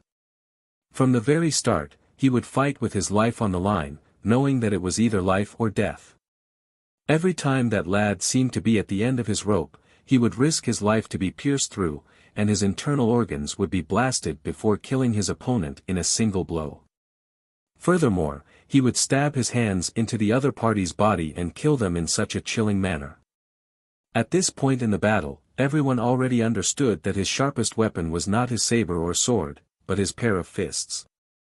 On top of that, those brothers who thought that he was on the verge of death were all lying on the ground. Under such circumstances, no one dared to dissuade him. Bastard! The brawny man flew into a rage. Swoosh, he drew the saber by his waist and was just about to make a move when he suddenly heard a loud shout. Gongzi is here, Gongzi is here. In an instant, everyone felt as though they had received a decree. Under the starry night sky, a silhouette dressed in a long white robe with a gloomy face could be seen. He was accompanied by a few experts who had obviously surpassed the true martial realm and was flying over. Even from a distance away, everyone could feel the powerful aura of nobility emanating from that person. He was the heir of the Duke of Lu residence, Li Bing. Move aside. With a livid face, Li Bing leaped down from the treetop. Walala. In an instant, everyone opened up a path for the heir of the Duke of Lu residence. Behind him, two experts with profound gazes and unfathomable cultivation also flew down and stuck close to him. Under the tree, the pale-faced young man looked like a piece of paper. When he saw the two experts of the Xian Qi layer behind Li Bing, his expression finally fluctuated and his eyes dimmed. Humph. The eldest son of the Duke of Lu residence, Li Bing, was in his 20s. He had a well-built body, and he seemed to possess a domineering aura. As soon as he appeared, the people around him naturally followed his lead. Su Hanshan, I don't care how smart you think you are. Since you have changed your name, I'll call you that for the time being. Li Bing said coldly, revealing the name of the young man. The black-clothed and masked man who had barged into the Duke of Lu residence in the middle of the night was no other than Su Hanshan, who shared the same room with Wang Chong on White Tiger Peak in the Kunwa training camp. If you had just obediently stayed in the Kunwa training camp to be your Su Hanshan, I wouldn't have bothered with you. However, since you dared to barge into my Duke of Lu residence, don't blame me for what happens next. Beneath the tree, Su Hanshan sat on the ground silently as he stared coldly at the eldest son of the Duke of Lu, Li Bing. Retribution comes in the cycle of the heavens. Li Bing, one day, you and your Duke of Lu residence will pay the price for what you did back then. Su Hanshan suddenly said. After saying those words, he immediately regained his composure and closed his eyes silently, awaiting death. You're courting death. Those words completely infuriated Li Bing. Since you're so eager to die, I'll fulfill your wish. Kill him. Whine. As soon as Li Bing finished his words, the profound martial realm expert behind Li Bing suddenly stretched out his hand and grabbed at Su Hanshan, who was standing under the tree. Under the starry night, his 5 fingers emanated a cold glint reminiscent of swords. Stop! At this crucial moment, a voice suddenly echoed from the forest, attracting everyone's attention except for the profound martial realm expert behind Li Bing. Hong Long. At the crucial moment, a figure dashed into the battlefield like a tiger in a flock of sheep. At the moment of imminent peril, he stood in front of Su Hanshan and blocked this sure-kill move. Who is it? The faces of the 2 profound martial realm experts turned cold as they turned their gazes over. Who is it? At the same time, Li Bing's gaze also turned to the forest. At this moment, there shouldn't be anyone else here. Brother Su, are you all right? Wang Chong walked out from the forest and glanced at Su Hanshan, who seemed to have died once, with an awful complexion. Even though he had tried to stop Su Hanshan, it was futile against the experts around Li Bing. If not for the eagle, Su Hanshan probably wouldn't have been able to save Su Hanshan. Who in the world are you? What relationship do you have with that fellow? Staring at Wang Chong, Li Bing's complexion was even more awful than Wang Chong's. The fellow lying on the ground was of great importance. The Duke of Lu residence had spent a long time waiting for him to walk right into their trap and capture him. In fact, he had even led a team here personally. This matter couldn't be allowed to go wrong. In fact, he couldn't allow anyone else to see it. This person was completely out of his expectations. Chapter 290. Li Gongzi, it has been a long time. I am Wang Chong, the grandson of Prime Minister Wang Bo and the son of General Wang Yan. Wang Chong observed his expression and said nothing more. With a wave of his hand, he tossed over a dazzling golden token. Taken aback, Li Bing subconsciously caught it. However, with just a glance, his face immediately warped. Li Bing had never met Wang Chong before, and their social circle didn't intersect at all. However, there was no one in the capital who didn't know of the Wang clan's emblem. Wang Bo. No one dared to address him in such a manner anymore. Everyone, including the dukes and kings of the royal court, had to address him respectfully as Duke Jiu. Li Bing didn't expect that the young man who suddenly walked out of the forest in the middle of the night would be the grandson of Duke Jiu, the Wang clan's Qilin son who had caused a huge uproar in the Tang dynasty. Why is he here? Li Bing looked at the calm-looking young man who was walking toward him with a hint of fear in his eyes. Even though the Wang clan wasn't conferred the title of duke, it was the clan of ministers and generals envied by the other clans. In terms of standing, it wasn't beneath the Duke of Lu residence. Brother Su, how is it? Are you able to hold on?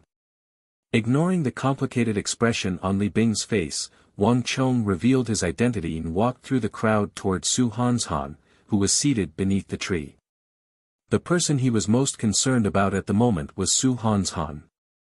This talented general who could rival the likes of Gao Xianji, Foman Linta, Geshu Han, and Wang Shogui was the person that Wang Chong was most concerned about at the moment. The future seemed to have taken a turn for the worse.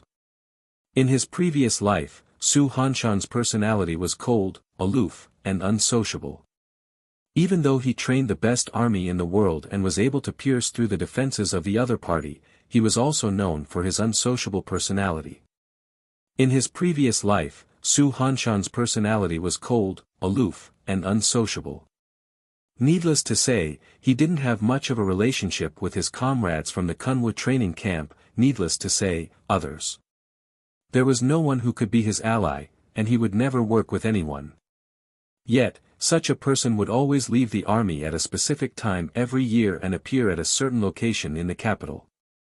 Even when the war was at its peak, it had never changed. Wang Chong had asked the eagle to investigate based on this point. Just that, Wang Chong didn't expect that his investigation would lead him to the Duke of Lu, and for such a scene to occur. If he hadn't appeared, wouldn't Su Hanshan have died here? This was something Wang Chong hadn't expected at all. Wang Chong realized that things were starting to change from what he remembered. Brother Su, this is a healing pill. It might be of some help to your injuries. Wang Chong walked to the bottom of the tree and took out a healing pill that he got from Liu Zhizhang and handed it over. Su Hanshan's face was still as cold as ever. He did not accept the healing pill that Wang Chong was offering him, maintaining his aloof demeanor. Just that, when his cold eyes glanced at Wang Chong's figure, he couldn't help but reveal an indiscernible hint of astonishment. Without a doubt, Su Hanshan didn't expect Wang Chong to appear here, not to mention at this moment. As expected, nothing has changed at all. Wang Chong chuckled inwardly. He wasn't surprised in the least. Even though the two of them shared the same room on White Tiger Peak, they had their own matters to attend to, and they didn't have much of a relationship with one another. Su Hanshan's daily routine wasn't too different from that of an ordinary person. He would disappear early in the morning before daybreak, and he would return late at night. Even though they lived together, the chances of them meeting each other were pitifully low. Under such circumstances, given Su Hanshan's personality, it would be strange if he would accept Wang Chong's offer for free. Li Gongzi, I'll take this person away. How about I owe you a favor? Wang Chong looked back at Li Bing and said confidently. Both the Wang clan and the Li clan were nobles in the capital. Since Wang Chong had already revealed his identity, it was equivalent to the Wang clan dealing with the Duke of Lu residence. Once the scions of the prestigious clans came of age, they would represent their clan. Thus, they wouldn't make promises easily. Wang Chong believed that a promise from him was more important than Su Hanshan's life.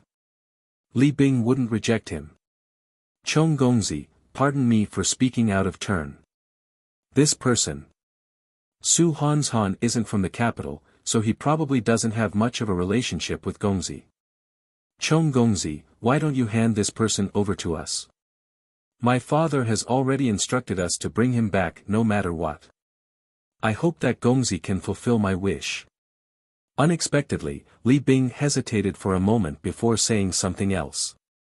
Even under such circumstances, he was still unwilling to give up on Su Hanshan. Wang Chong's eyebrows shot up. Amidst his surprise, he couldn't help but glance at the pale-faced Su Hanshan on the floor. A person whom the Duke of Lu had personally instructed to capture. This wasn't the attitude one would use against a petty thief.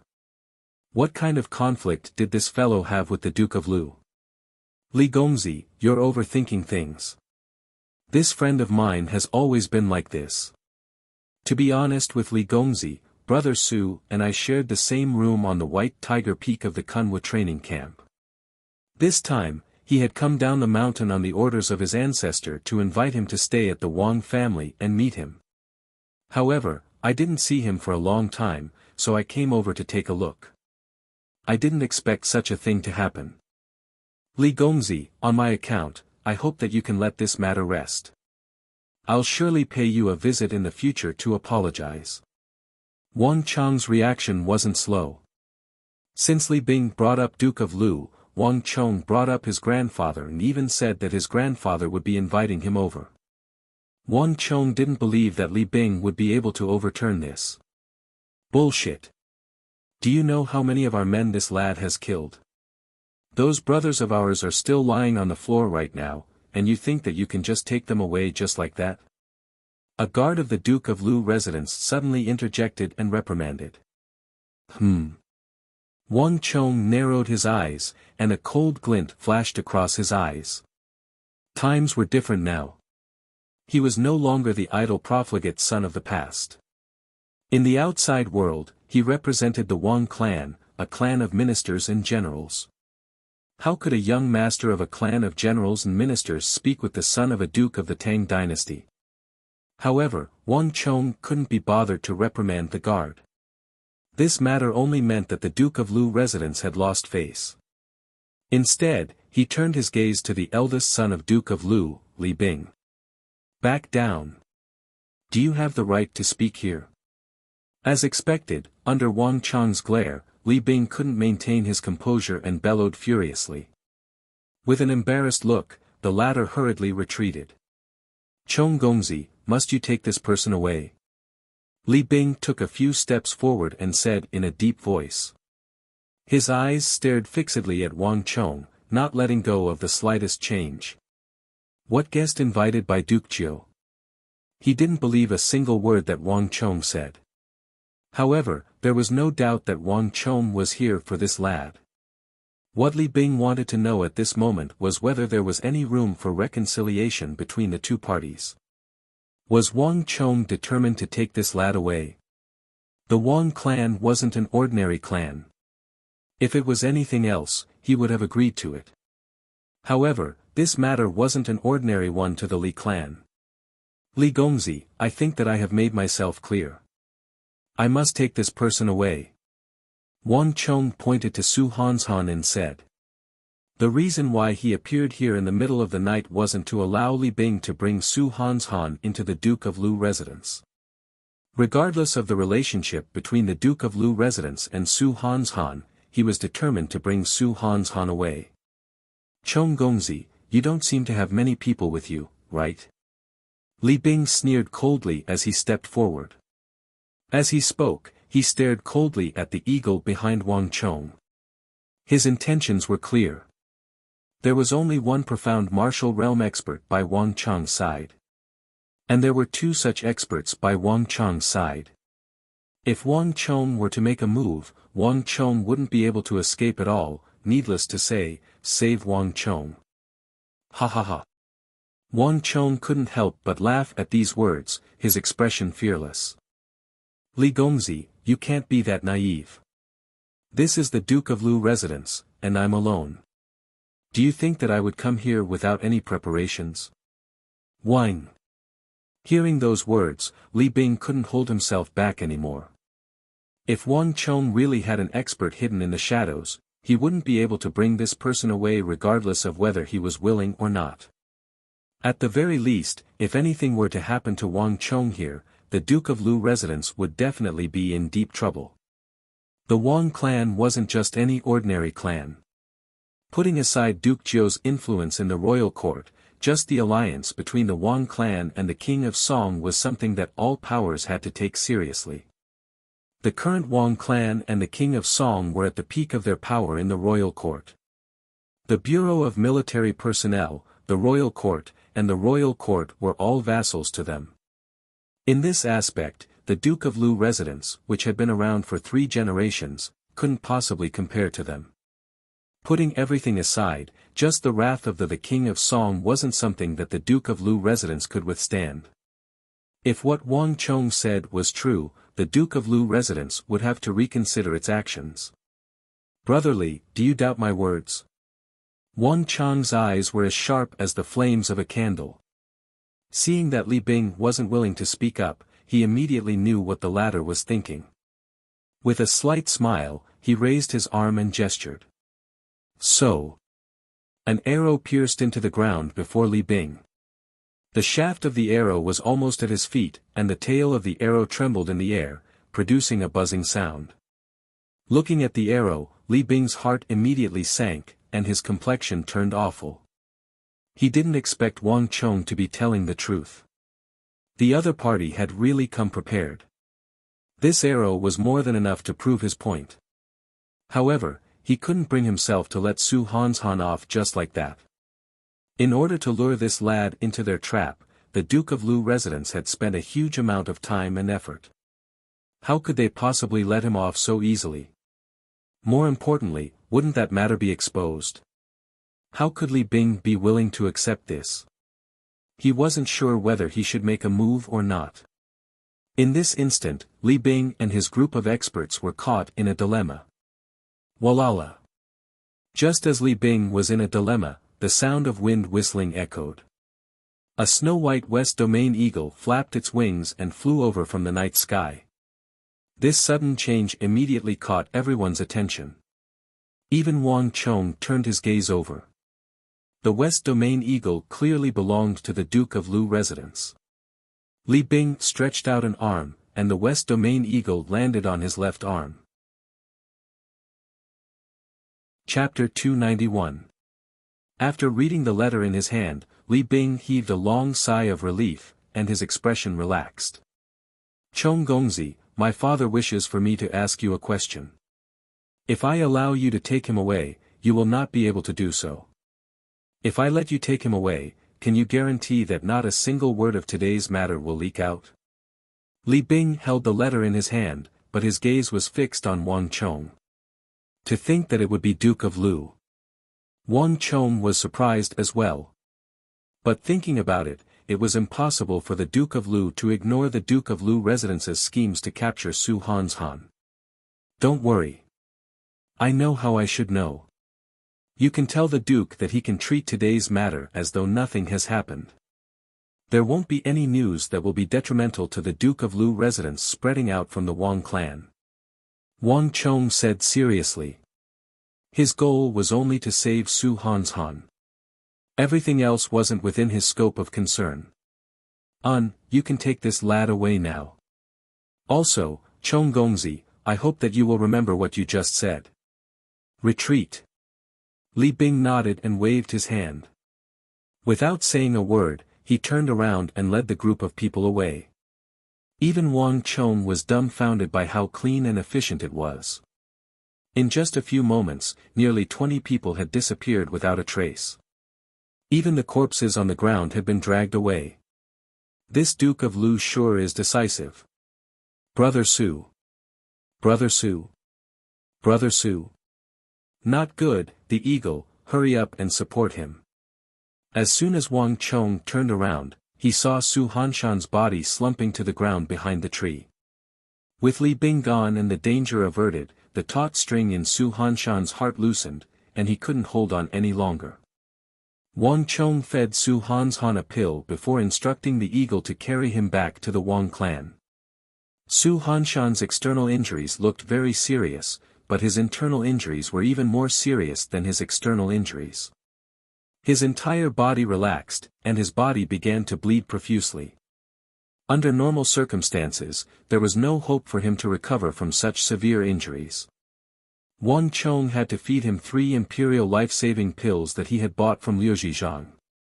Each pill cost 100,000 taels of gold, and only then was his life saved. After his injuries had stabilized, Su Hanshan's body strangely began to emit a powerful aura of life, causing his recovery rate to be much faster than that of an ordinary person. Roughly 3 days later, Su Hanshan groaned and finally woke up. You're awake. Looking at Su Hanshan on the bed, Wang Chong revealed a smile. This guy had finally woken up.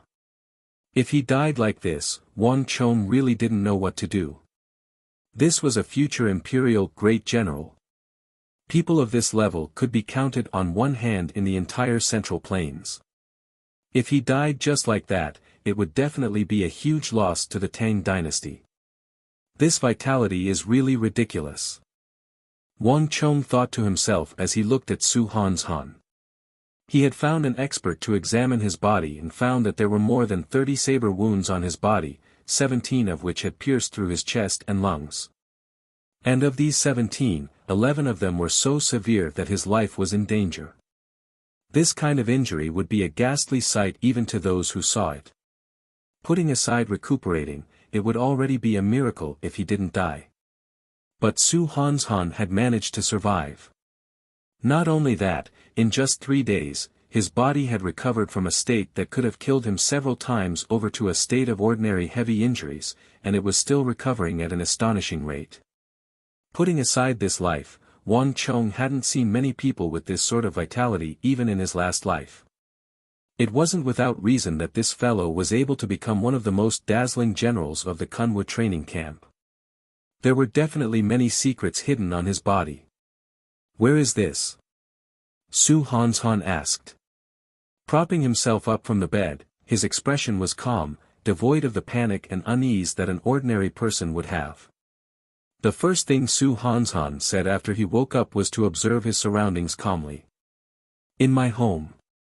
This is the guest's room. Wang Chong smiled. Thank you. Su Hanshan nodded. These were the last words he said. Even though it was just 2 words, given Wang Chong's understanding, this was already his limit. Given Su Hanshan's cold and aloof personality, it wasn't easy for him to say the word thank you to someone else. In both lifetimes, Wang Chong was probably the only person he had ever said those 2 words to. After saying those words, Su Hanshan sat down on the bed and closed his eyes to cultivate, not moving an inch. His face was pale and his body was still extremely weak. It seemed like he was still far from a full recovery. You should rest first. If there's anything you need, inform me at any time. Wang Chong shook his head. He had already experienced Su Hanshan's personality. Without saying anything else, he closed the door and walked out. Gongzi, bad news. Su Gongzi has left by himself despite the obstruction. Less than 2 hours after Wang Chong left, the maid who was attending to him rushed in. How long has it been? Wang Chong was taken aback. It's been around half a tea's time. We haven't been able to stop him. The maid's eyes reddened, and she was on the verge of tears. As she spoke, she pointed a finger outside. This, Wang Chong deeply creased his brow. He knew that Su Hanshan would leave sooner or later, but he didn't expect it to be so soon. Su Hanshan only stayed for 2 hours before leaving. Even though Su Hanshan's condition was much better, he was still far from being able to walk on his own. Furthermore, he was severely injured at the moment, so it would be troublesome if he were to be targeted by the Duke of Lu residents. However, Su Hanshan's personality had always been like this. If he was someone who would compromise so easily, he wouldn't have suffered such a fate in his previous life. Even though half a tea's time wasn't too long, it was more than enough for him to walk out of the Wang family residence. The capital was bustling with people, and once he stepped onto the streets, it would be impossible to find him. This is really in line with his personality. He doesn't like to owe others anything at all. Wang Chong shook his head as he sighed. Forget it, this matter has nothing to do with you. Let him be. Wang Chong waved his hands casually.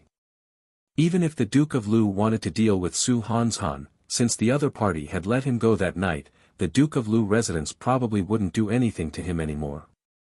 Even though Su Hanshan was severely injured, he wasn't in any danger at the moment. Right, Gongzi, that Su Gongzi left a note behind. The maid from the Wang clan suddenly thought of something and hurriedly took out a piece of paper from her sleeve. Seeing her clumsy actions, Wang Chong couldn't help but chuckle inside. You are called Xiao Mei, right? Wang Chong suddenly asked. Yes. Gongzi, you remember me? The maid was astonished. She had only been in the residence for 3 months, and she was afraid of being punished for her wrongdoings. She didn't expect that Gongzi would remember her and even know her name. It would be weird if he didn't. Wang Chong chuckled inwardly. In his previous life, it was Xiao Mei who brought him much joy in the final moments of his life. It was a pity that she ended up in that kind of scene. Xiao Mei, you will follow me from now on. Wang Chong said. Go Gongzi. This isn't good, right? Xiao Mei's face reddened in embarrassment. What are you thinking about? Wang Chong was amused by this fellow's wild thoughts. He felt both angry and amused at the same time. This fellow was still as clumsy as ever. As expected of the Mei lass in his memories. I mean, you will be transferred over to serve me in the future. Help me pour tea and fold the blankets. Wang Chong said. Ah, so that's the case. Xiao Mei understood, and her ears reddened. However, She soon forgot all about it and began cheering. "Gongzi, I'm willing, I'm willing." Seeing the innocent and happy look on the young lady's face, Wang Chong felt the troubles in his heart lessen significantly. After sending the young lady away, Wang Chong opened the slip of paper left behind by Su Hanshan. "I owe you a favor." It was a cold sentence written with a brush. The tip of the brush was forked, and it exuded a ferocious aura. With a single look, it was clear that this was Su Hanshan's handwriting. "Heh, it's as expected." Wang Chong smiled as he crumpled the paper in his hand into a ball. Su Hanshan had a proud and aloof appearance, cold and unapproachable. With a single look, one could tell that he wasn't an easy person to deal with. However, he was still filled with gratitude in the depths of his heart. It was just that he wasn't good with words. Otherwise, he wouldn't have left this note behind. In the other world that Wang Chong came from, there was a term for this type of person, social disorder. Su Hanshan clearly belonged to this type of person. "If I help someone, I'll help them to the end. Since I know that you're in trouble, I'll help you to the end." Wang Chong glanced at the wall of the courtyard before walking away with a smile. There was a saying, the gaze speaks volumes. Back in the room, Su Hanshan's gaze had already been on the verge of pleading with Wang Chong, but due to his reclusive personality, he was too ashamed to voice it out. After leaving the garden, Wang Chong summoned the eagle. "Are there any clues?" In the lounge, Wang Chong sat on an expensive sandalwood chair, picked up a cup of tea, and took a sip. 3 days ago, when he rescued Su Hanshan, Wang Chong had already arranged for the eagle to investigate this matter. Something that was worth Su Hanshan risking his life to infiltrate the Duke of Lu residence couldn't be a small matter. Something that was worth the Duke of Lu offending the Wang clan and the King of Song just to kill him couldn't be a small matter. Su Hanshan wouldn't speak of it, that wasn't his personality. Thus, Wang Chong could only search for the answer himself. Perhaps, if he were to find the answer and solve the riddle, he might be able to help Su Hanshan undo the shackles that bound him, allowing him to achieve what he was unable to do in his previous life. He would become a true imperial great general of the Central Plains who could stand on his own and rule over a region. "Gongzi, I've looked into the matter over the past few days. Even though the Duke of Lu has concealed the matter well, I was still able to vaguely find out something from the mouths of the servants in the Duke of Lu residence. There's a young lady in the Duke of Lu residence, and she's being watched over strictly. Her meals and drinks are always sent over, and no one is allowed to get close to her. Also, around 3 to 4 months ago, the young lady suddenly moved out for no apparent reason. After that incident, the servants in the residence said that Su Hanshan's infiltration of the Duke of Lu residence was probably for that young lady." The eagle said grimly. 3 to 4 months ago. Isn't that the opening of the Kunwa training camp and the day Su Hanshan entered White Tiger Peak? Wang Chong creased his brow in thought. "However, Gongzi, I have a feeling that this news isn't as simple as it seems." The eagle lowered his head in contemplation. "What do you mean?" "I feel that this news was intentionally released by the Duke of Lu residence. As there wasn't much investigation done, it was easily obtained. However, as for the appearance of the young lady, her background, and her relationship with Su Hanshan, there wasn't any other crucial information. According to the rules of the trade, this can be considered as an opening." "What do you mean?" Wang Chong asked in astonishment.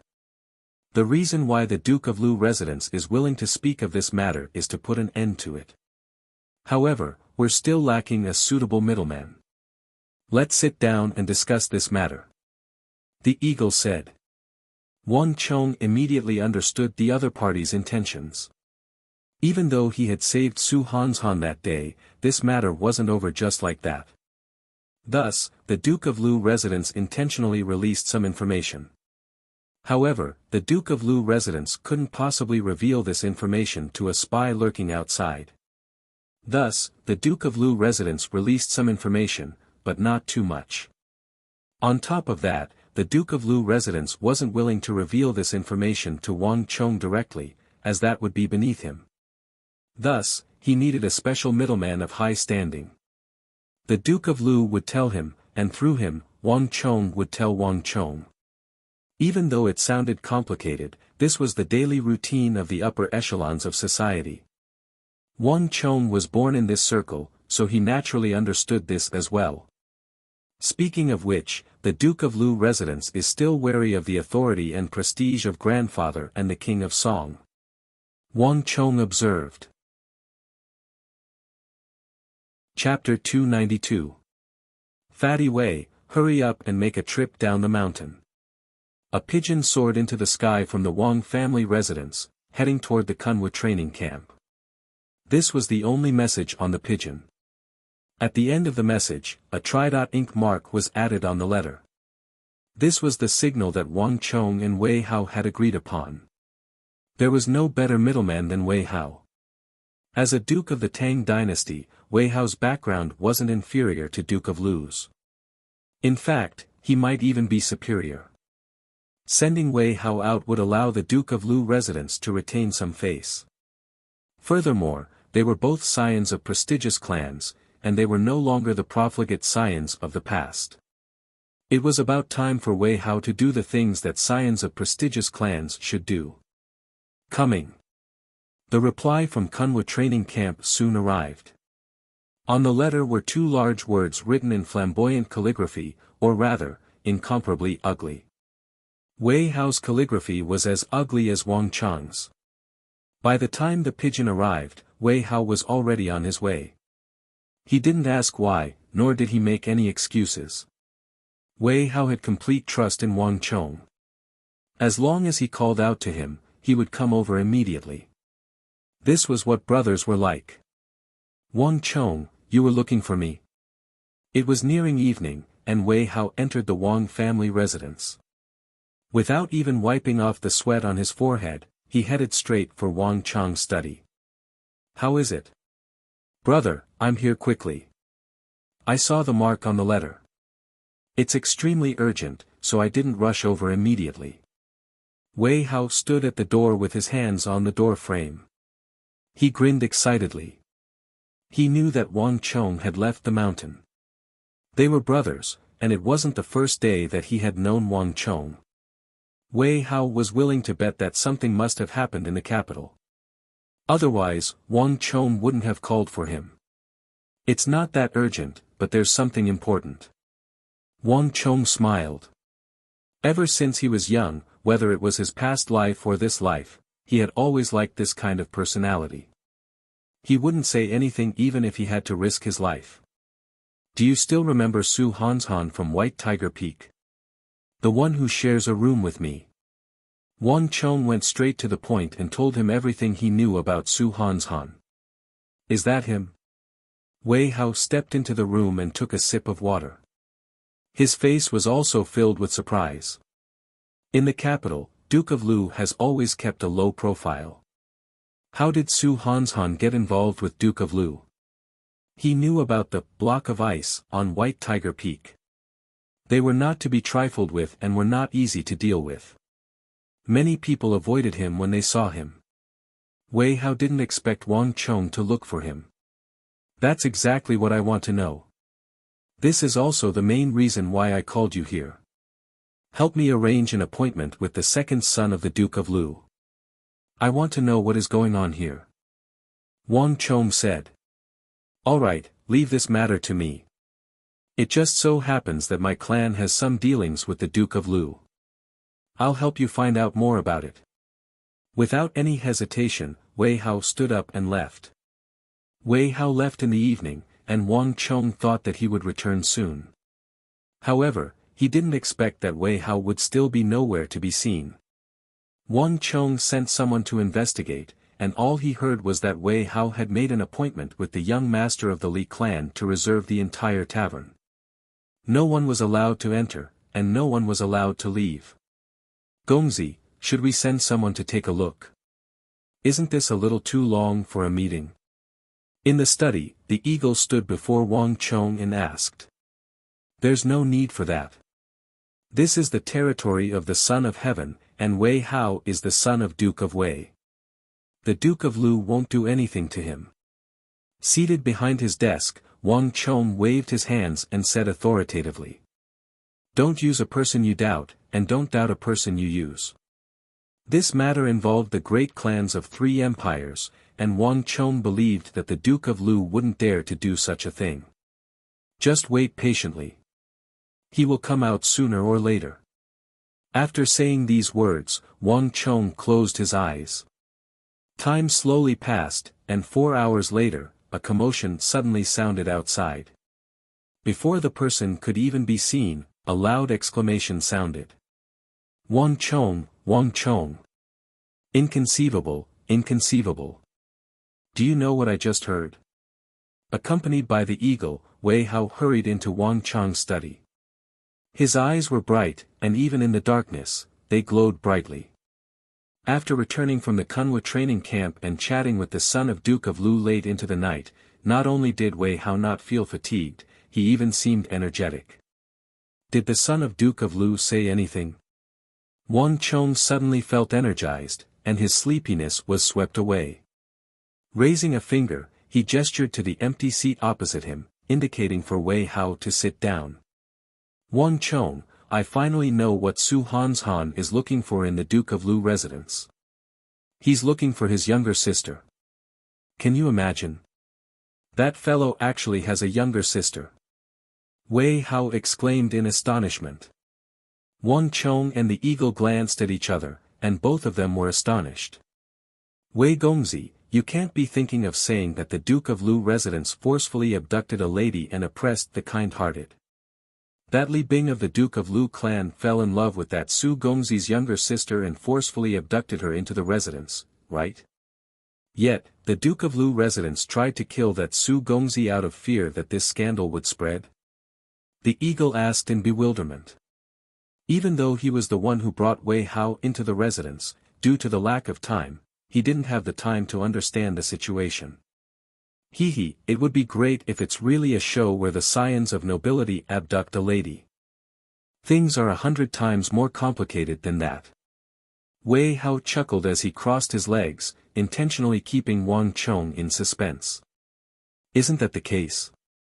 Wang Chong said, ignoring the gleeful look on that lad's face that was asking for a beating. You don't know, right? You might be scared to death if I tell you. Do you know that the real Duke of Lu should be that Su Hanshan? Wei Hao gleefully tossed out an earth-shattering piece of news. How is that possible? Wang Chong widened his eyes in shock. He knew of the grudge between Su Hanshan and the Duke of Lu residence, but Wei Hao's words were truly a miraculous twist. This was especially so considering that it was coming from the Duke of Lu residence, which made it even more unbelievable. Wang Chong's instinctive reaction was disbelief. Wei Hao, what's going on? Tell me the details of your meeting with Duke of Lu Gongzi. Don't keep me in suspense. Wang Chong straightened his back and said earnestly. He felt that he had probably come into contact with Su Hanshan's true secret. If he could unravel this secret, he might be able to open up Su Hanshan's path to becoming a great general. He would be able to bring out all of his potential and allow him to reach heights that he couldn't reach in his previous life. It's a long story. That fellow from the Duke of Lu residence was so hesitant, and he refused to say anything. He thought that Su Hanshan had said something to you, so he ended up spilling the beans himself. Seeing the seriousness in Wang Chong's words, Wei Hao didn't dare to continue keeping him in suspense. Thus, he revealed everything that he had heard in the tavern. The grudge between the Duke of Lu residence and Su Hanshan's lineage could be traced back to 3 generations ago, when the Tang dynasty was under Emperor Gaozong. Even though the Duke of Lu residence and Su Hanshan's lineage hated each other so much, 3 generations ago, the two were best friends. Su Hanshan wasn't an outsider either. He was a citizen of the capital. Emperor Gaozong's generation was a rare talent. His martial arts couldn't be said to be weak, but he was definitely not an extraordinary figure. Furthermore, he couldn't be compared to the current Holy Emperor. Given Emperor Gaozong's talent, it was easy to imagine the dangers he faced before he ascended to the throne. Once, Gaozong fell into danger and fainted. It was Su Hanshan's ancestor, Su Feng, who discovered him in time, saved him, and brought him out of danger. Su Feng didn't tell anyone about this matter, other than his only friend. That was the ancestor of the Duke of Lu residence. Gaozong was one of the few emperors of the Tang dynasty. He was indebted to another for saving his life, so he wanted to confer him the title of duke. However, in his days, Gaozong mistook Su Feng's friend for the person who saved him. On top of that, Su Feng's friend was blinded by greed. Even though he knew that His Majesty was mistaken, under the allure of the title of duke, he still accepted the matter.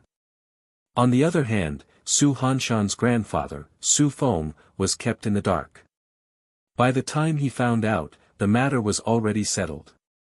On the other hand, Su Feng's friend was afraid that the matter would be exposed, so he imprisoned Su Feng. The latter had always viewed the other party as a close friend, and he felt deeply humiliated by the other party. Although Su Feng's friend finally felt guilty and let him out, Su Feng's friend still let him out. However, Su Feng still died of grief and indignation. This was the origin of the grudge between Su Hanshan's lineage and the Duke of Lu residence. An eye for an eye, an eye for an eye. How could Su Feng, as a son, tolerate the humiliation and indignation that he suffered?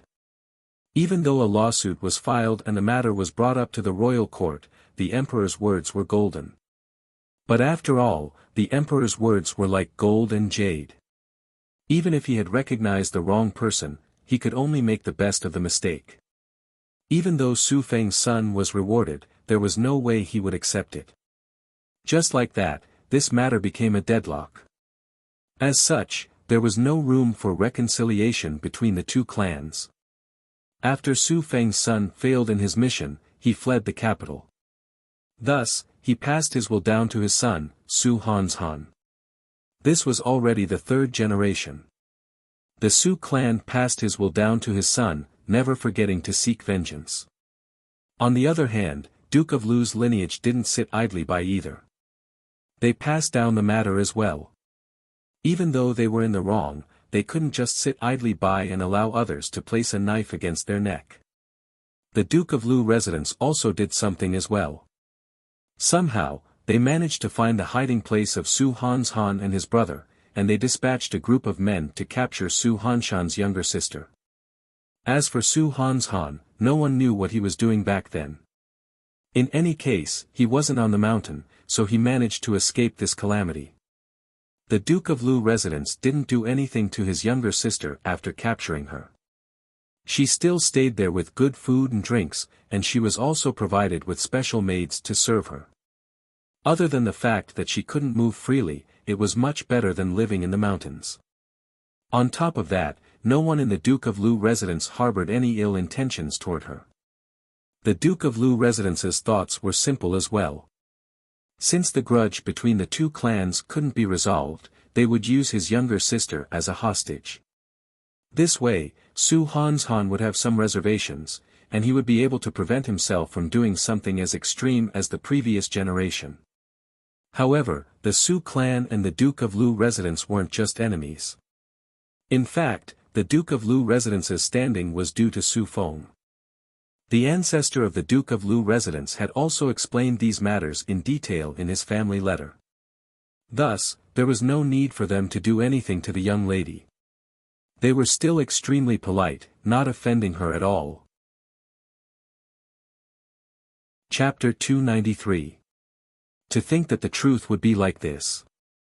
It's no wonder why Su Hanshan seemed to have a knot in his heart in his previous life, causing him to be unable to become an imperial great general and become the greatest loss of the Central Plains.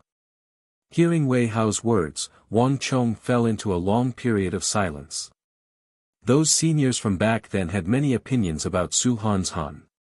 Without a doubt, his fall was a heart-wrenching one. This person was capable, daring, and decisive. Even those who disliked him had to admit that Su Hanshan was an outstanding commander. Wherever he stood, even if the enemy had 1,000 men, the army by his side would never back down. As long as Su Hanshan wasn't afraid, as long as Su Hanshan was still standing there, his soldiers would never fear him.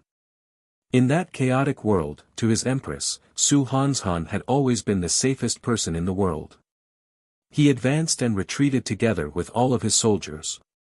And in the end, Su Hanshan fulfilled his promise to his soldiers. He and his most powerful army had perished together on the battlefield. This was a man worthy of respect, a true soldier, a great general of the empire.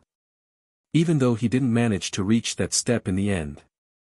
Back then, when Wang Chong heard of Su Hanshan's death, his heart was also filled with sorrow. This was also the reason why Wang Chong was determined to help Su Hanshan in this life. Of all the people in the Kunwa training camp, Su Hanshan was the one Wang Chong wanted to help the most, the one who wanted to change his fate the most. However, this wasn't something that outsiders could talk about. Wang Chong couldn't possibly talk about it to outsiders. The Duke of Lu's lineage sure knows how to talk. I don't believe that the truth is as they say. My clan does have some dealings with the Duke of Lu residents. But despite being in the capital for so long, I still don't know how the Li clan obtained their position as Duke of Lu. How shameful.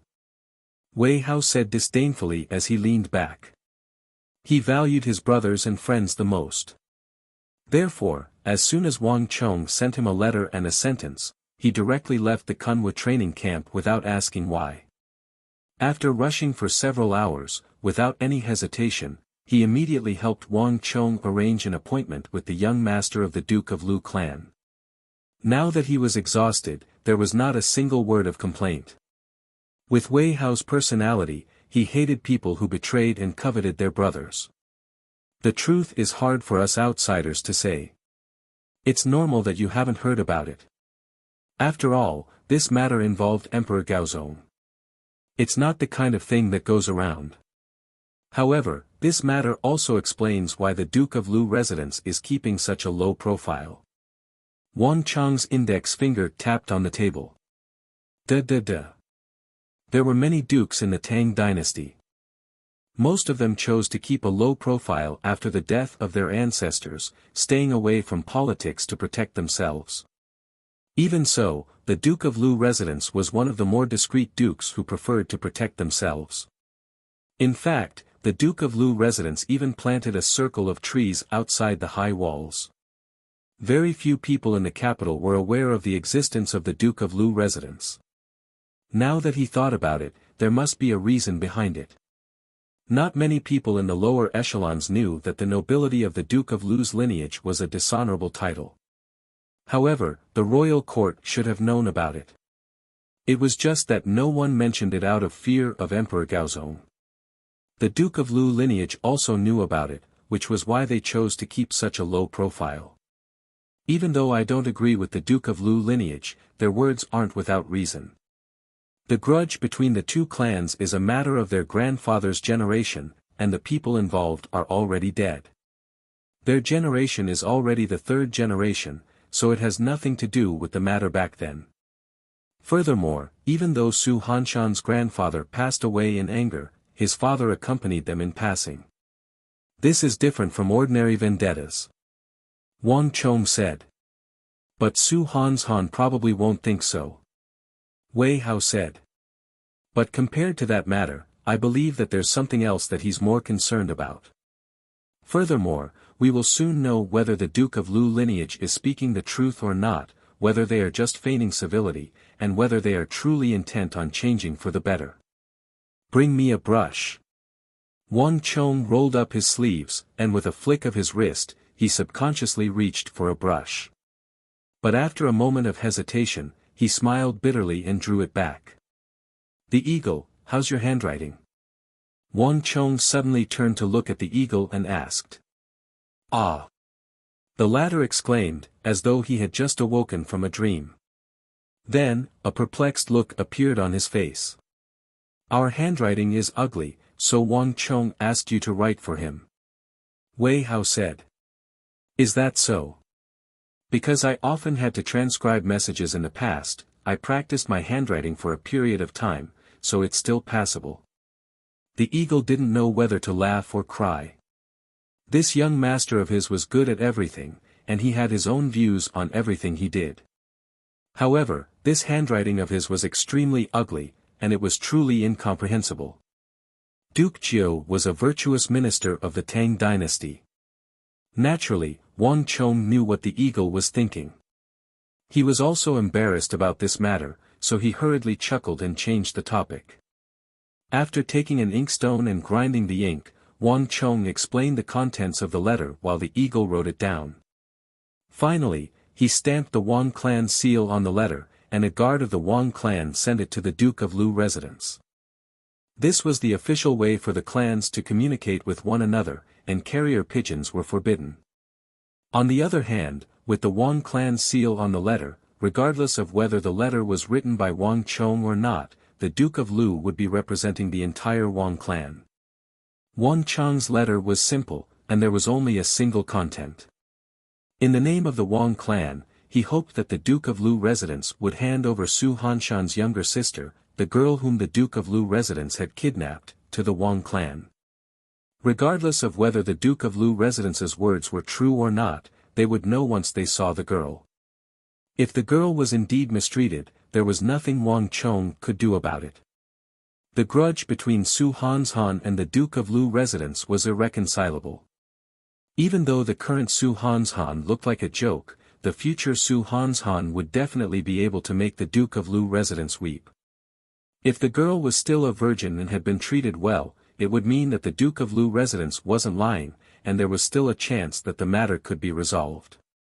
Roughly a day after the letter was sent out, a lady was sent out from the Duke of Lu residence. Wang Chong didn't meet the lady because she was sent to the Kunwa training camp by the guards of the Duke of Lu residence. Along with the lady were 2 chests of gold and a letter. The gold was left behind, but the letter was taken away. After the lady appeared outside the Kunwa training camp, she vanished into thin air. No one knew where she went. All right. This matter is finally resolved. It seems like the Duke of Lu's men weren't lying. They didn't mistreat that lady. Wang Chong stood up and stretched his back lazily. The goodwill of the Duke of Lu residence wasn't without a bottom line. He had used the name of the King of Song and the Wang clan to help Su Hanshan get the girl back, so it was only right for him to express some goodwill. Help me make an appointment with the eldest son of the Duke of Lu, Li Bing. Wang Chong said. His big brother wasn't around, and his second brother was in the imperial prison. At this moment, he was the eldest son of the Wang clan. After this matter, Wang Chong specially made an appointment with the eldest son of the Duke of Lu, Li Bing, at his royal jade pavilion to express his gratitude. Just like that, this matter came to an end. Gongzi, I still don't understand. That day at the Duke of Lu residence, even my eagles weren't able to tell that it was a trap. Gongzi, how did you know? When everything was over, standing in the courtyard of the Wang family residence, looking at the flower beds and ponds before the corridor, the eagle couldn't help but voice the doubts in his heart. That day, if they had advanced any further, they would have been discovered. The world beyond and beyond the high walls were 2 completely different worlds. If Wang Chong had been trapped within the high walls, even if he were to die, the Duke of Lu residence could claim that nothing had happened. After all, why would the grandson of Duke Jiao appear in the Duke of Lu residence? If the Wang clan didn't explain this matter clearly, they wouldn't be able to explain themselves.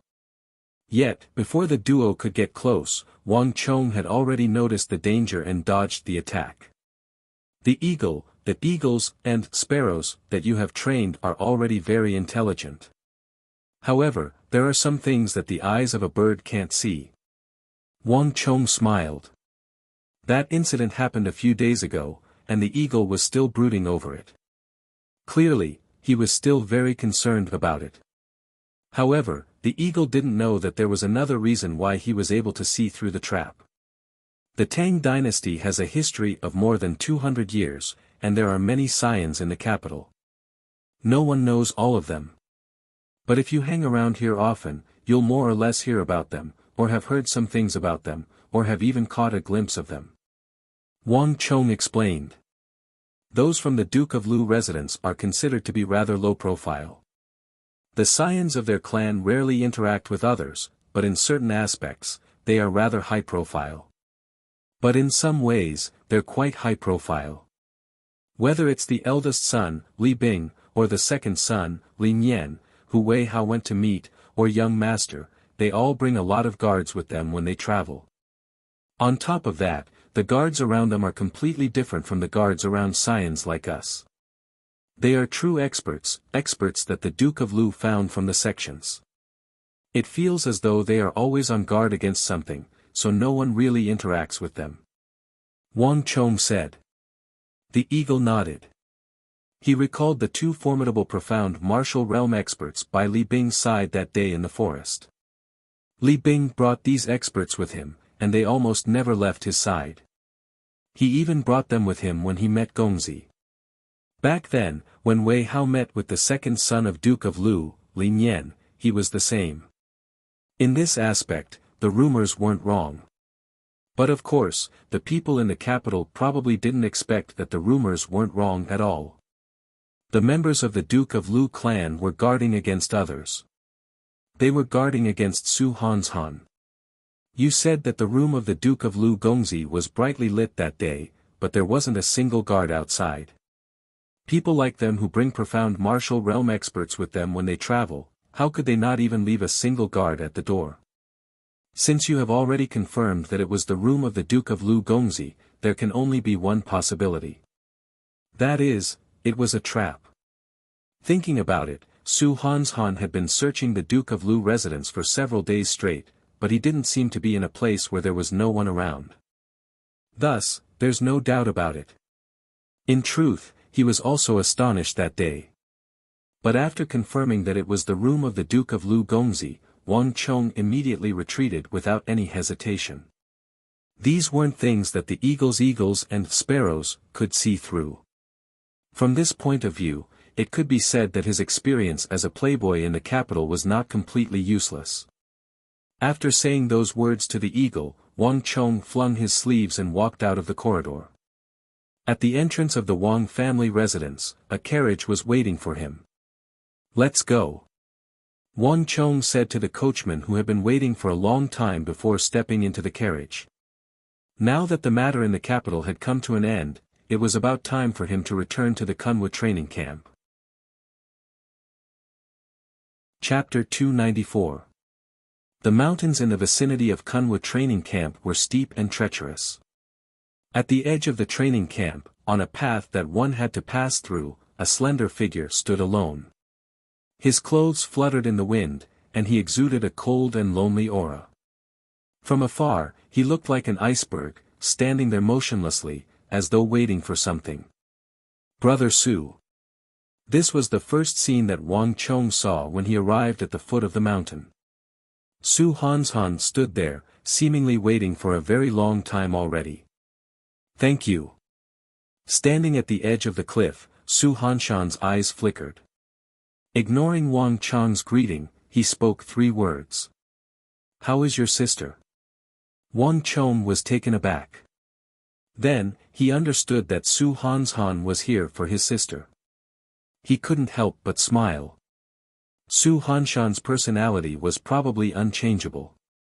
No matter who he was in front of, he would always be so distant. But even so, Wang Chong realized that every time Su Hanshan saw him, he could sense that his complexion was much more relaxed. I owe you a favor, and I owe you a life. Su Hanshan said seriously. If you have any requests, feel free to tell me. Be it a mountain of blades or a sea of fire, even if it means my life, I will do it for you. This was the longest sentence that Su Hanshan had spoken to Wang Chong in the past 3 to 4 months. Su Hanshan seemed to have prepared this sentence for a long time. As the saying goes, a gentleman keeps his word. Su Hanshan didn't owe anyone favors, nor did he make promises easily. But if he made a promise, he would do it even if it meant his death.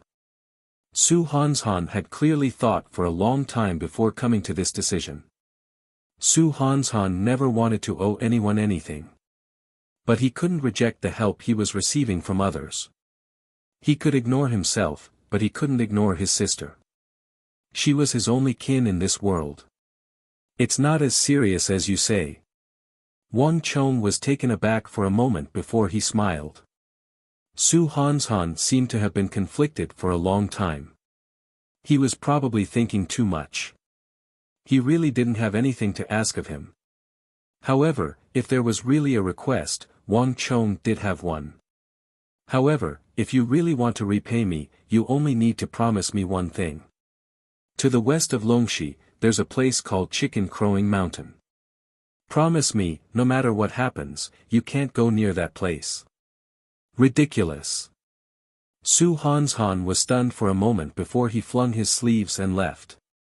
He never made promises easily, but Wang Chong's request obviously meant nothing to him.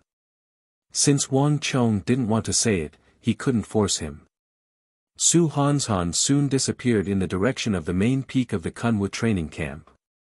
As Wang Chong watched his back slowly disappear into the distance, the smile on his lips slowly disappeared and a trace of gloominess flashed across his eyes. It was impossible for Su Hanshan to know that he was being serious. Wang Chong naturally couldn't tell him that this chicken crowing mountain that he had never heard of would be the place where he would die in battle. That place was still called Chicken Crowing Mountain now, but in the future, it would be known as the Great General Mountain. Of all the battlefields in the Central Plains, there weren't many that were more famous than that small mountain. Su Hanshan was the final great general of the Tang dynasty. Whoosh! Exhaling deeply, Wang Chong tossed aside the distracting thoughts in his mind and walked forward. The Kunwu training camp was bustling with activity. It had been more than 10 days since Wang Chong left, and the atmosphere seemed even livelier. Examinees were lined up in a row, shooting at their targets on the archery field. They were even equipped with armor for the battlefield. Some of the examinees even blindfolded one of their eyes to practice how to shoot arrows in the event that their only eye was injured. There were at least 30 to 40 times the number of examinees in the archery field, and most of them were fighting in pairs. Some of them were even fighting 1 against 2, 3, or even 5 at the same time. From the looks of it, they were extremely skilled. There were also clear differences in the weapons they were wielding. Bamboo sabers and bamboo swords, wooden sabers and wooden swords, blunt sabers and bronze sabers, as well as the sharpened weapons. The more realistic the weapon was, the more dangerous the training would be. It has only been 3 to 4 months since the opening of the training camp, and it's already starting to show its true form. Wang Chong thought as he walked through the bustling training camp. At the very start, the Kunwu training camp was just a mountain. But now, it was starting to show its true form. After traversing through half of the training camp, Wang Chong didn't return to his residence. Instead, he turned around and walked past the White Tiger Peak, heading in another direction. He was almost done with his preparations in the Kunwu training camp. Now, it was time for him to move on to the next step. Gongzi. Halfway up the mountain, a group of people had been waiting for a long time. Their expressions were rather respectful. They were Zhao Jingdian, Zhuang Jingping, Qi Weisi, Chen Burang, Sun Jiming, Gao Feng, Nia Yan, Su Qi, and the others. They had already received news of Wang Chong's arrival through pigeons, and they were already waiting here. Everyone had a solemn expression on their faces. The atmosphere was much more solemn than usual as well. They had noticed Wang Chong's residence from the very first day of construction. Even though Wang Chong didn't say it explicitly, everyone knew that Wang Chong was about to start building his own faction in the Kunwu training camp. From then on, everyone here would be on the same boat as Wang Chong. Birds of a feather flock together.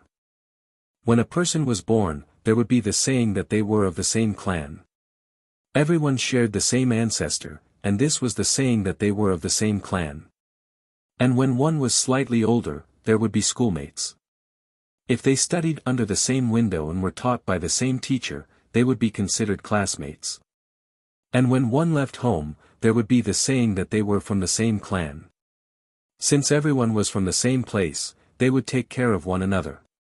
This was the saying that they were from the same clan.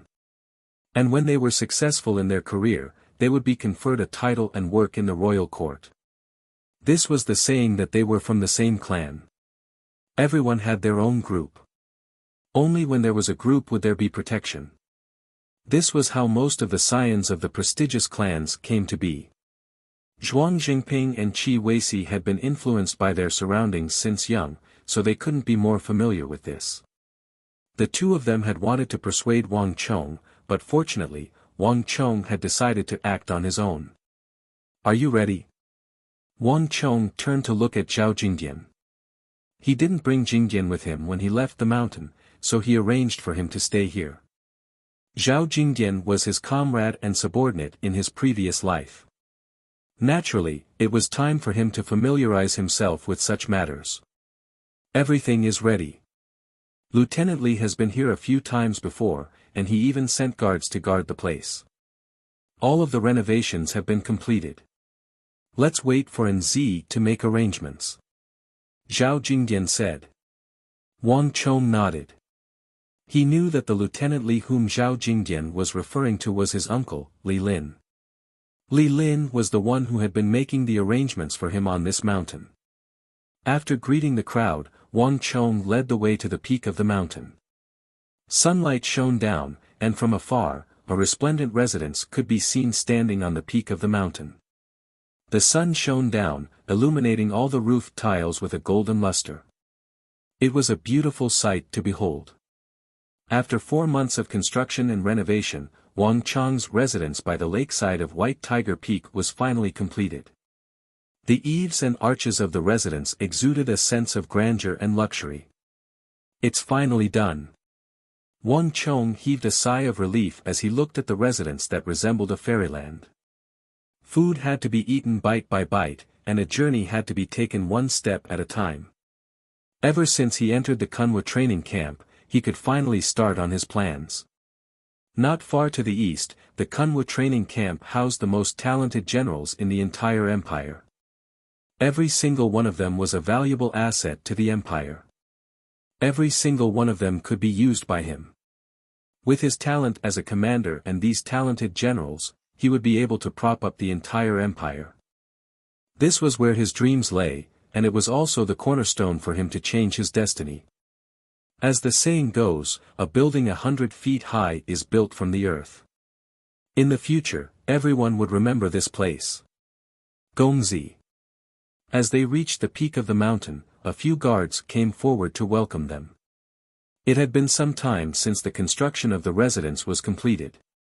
However, this was the first time Wang Chong had been here. Wang Chong led the crowd through the purple gate and into the tall walls of the residence. This was a completely different world. Gardens, ponds, corridors, rockeries, pavilions. There were even sculptures made by top-notch craftsmen. All of the eaves, doors, windows, and pillars were carved with exquisite craftsmanship.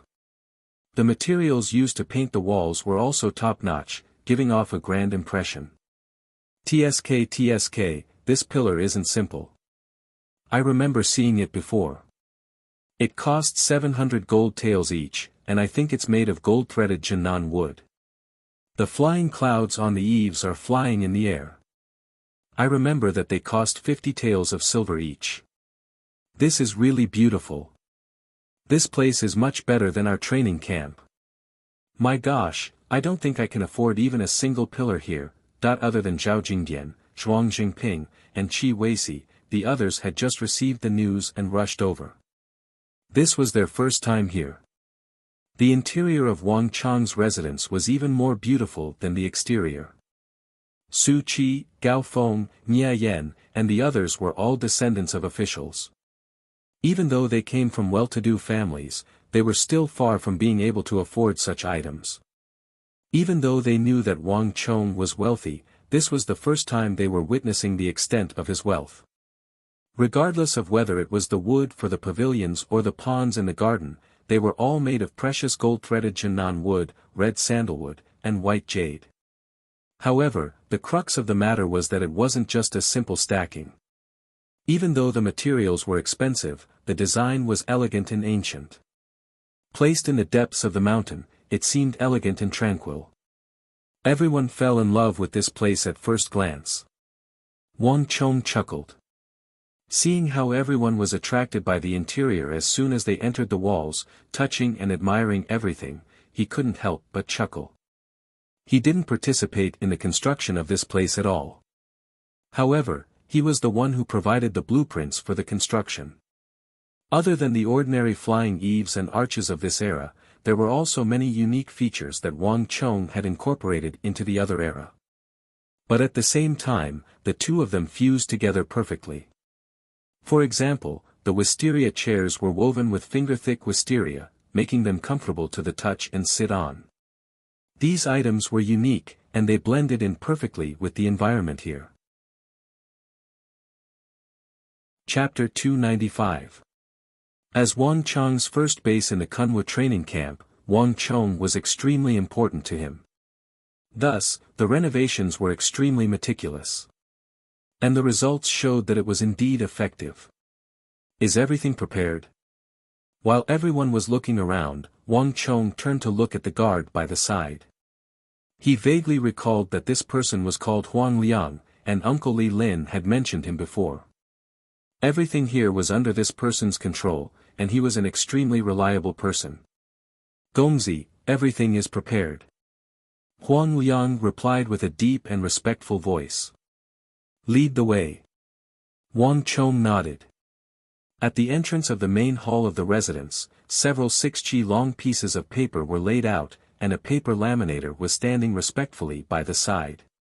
Beside the paper was a bowl-sized ink pot. When Wang Chong walked up to the entrance, he immediately caught everyone's attention. Zhao Jingdian, Zhuang Zhengping, Qi Weisi, Su Qi, Gao Feng, Nia Yan, Chen Burang, and Chen Jiming walked over. Their gazes were gathered on Wang Chong, and there was a faint hint of expectation in their eyes. Bring me a brush. Wang Chong said as he stretched out his hand. Gongzi. A guard immediately passed the brush over to Wang Chong. The atmosphere suddenly turned solemn. All of the construction had been completed, and the interior decorations had been completed as well. According to the rules, as the owner of this residence, he should name it after the construction was completed. But everyone knew that there was more to it than that. Wang Chong gripped the heavy brush, a pensive look on his face. Ever since his reincarnation, this was the first time he had stepped out and presented himself and the Wang clan to the world. This residence and this base would be of great significance to him in the future. Dipping the brush several times larger than an ordinary brush into the bowl-sized ink pot, Wang Chong already knew what he should do. Strategizing the world. Protect the common people through martial arts. 2 sentences of 14 words were eloquent. Wang Chong's righteousness was unflattering. However, Wang Chong's cursive script was a different story. As the saying goes, the brush moves like a serpent. The most important thing about cursive writing was the emotions contained in the writer, while calligraphy was secondary. These 2 lines of words contained Wang Chong's life's revenge. Although it was not the work of a master, it had a majestic aura. As a general, one must know the art of war and not know strategy. The Kunwa training camp was a general training camp, not a training camp for soldiers. As a general, the most important thing was to stop the war and suppress the world. In the future, this place would be called Deflecting Blade Manor. This is the true essence of martial arts. As Wang Chong spoke, his brush moved like a serpent as he wrote the last horizontal line. When these words were written, a majestic aura gushed out from the paper. Stop the war, stop the war. He did not manage to do it in his previous life, and this was his deepest regret. That was why he came back from the dead. Glory, riches, favor, loss. In this life, he no longer cared about these things. No matter what price he had to pay, he had to accomplish this goal. Because this was his mission. In that instant, Wang Chong felt agitated, and a majestic aura gushed out from his body. It wasn't the aura of this 15-year-old boy, but the war god of the Central Plains, the final Grand Marshal of the Central Plains, who had gone through countless trials and tribulations in his previous life. In that instant, the entire Deflecting Blade Manor fell silent. Looking at the words on the paper and the majestic aura emanating from Wang Chong, everyone in the courtyard was dazed. Even the Imperial Army Guard's face paled. The aura emanating from Wang Chong was simply too powerful. In his previous life, he was the war god of the Central Plains, a figure whom even the foreign cavalrymen feared. How could these ordinary Imperial Army Guards possibly bear such an aura? All of the guards, including Zhao Jingdian, Zhuang Xingping, Qi Weisi, Sun Jiming, and Chen Burang, were deeply intimidated, and none of them could say a word. No one knew what had happened to Wang Chong. But that unparalleled might, the majestic aura, and the aura he exuded were deeply imprinted in everyone's mind. Yet, that intimidating aura only lasted for an instant before disappearing without a trace. Wang Chong retracted the aura he exuded from his previous life, and just like a massive iceberg, he sank back to the bottom of the lake after revealing a corner of his true self. This wasn't the time for him to reveal his other self. Wang Chong soon reverted back to his original appearance.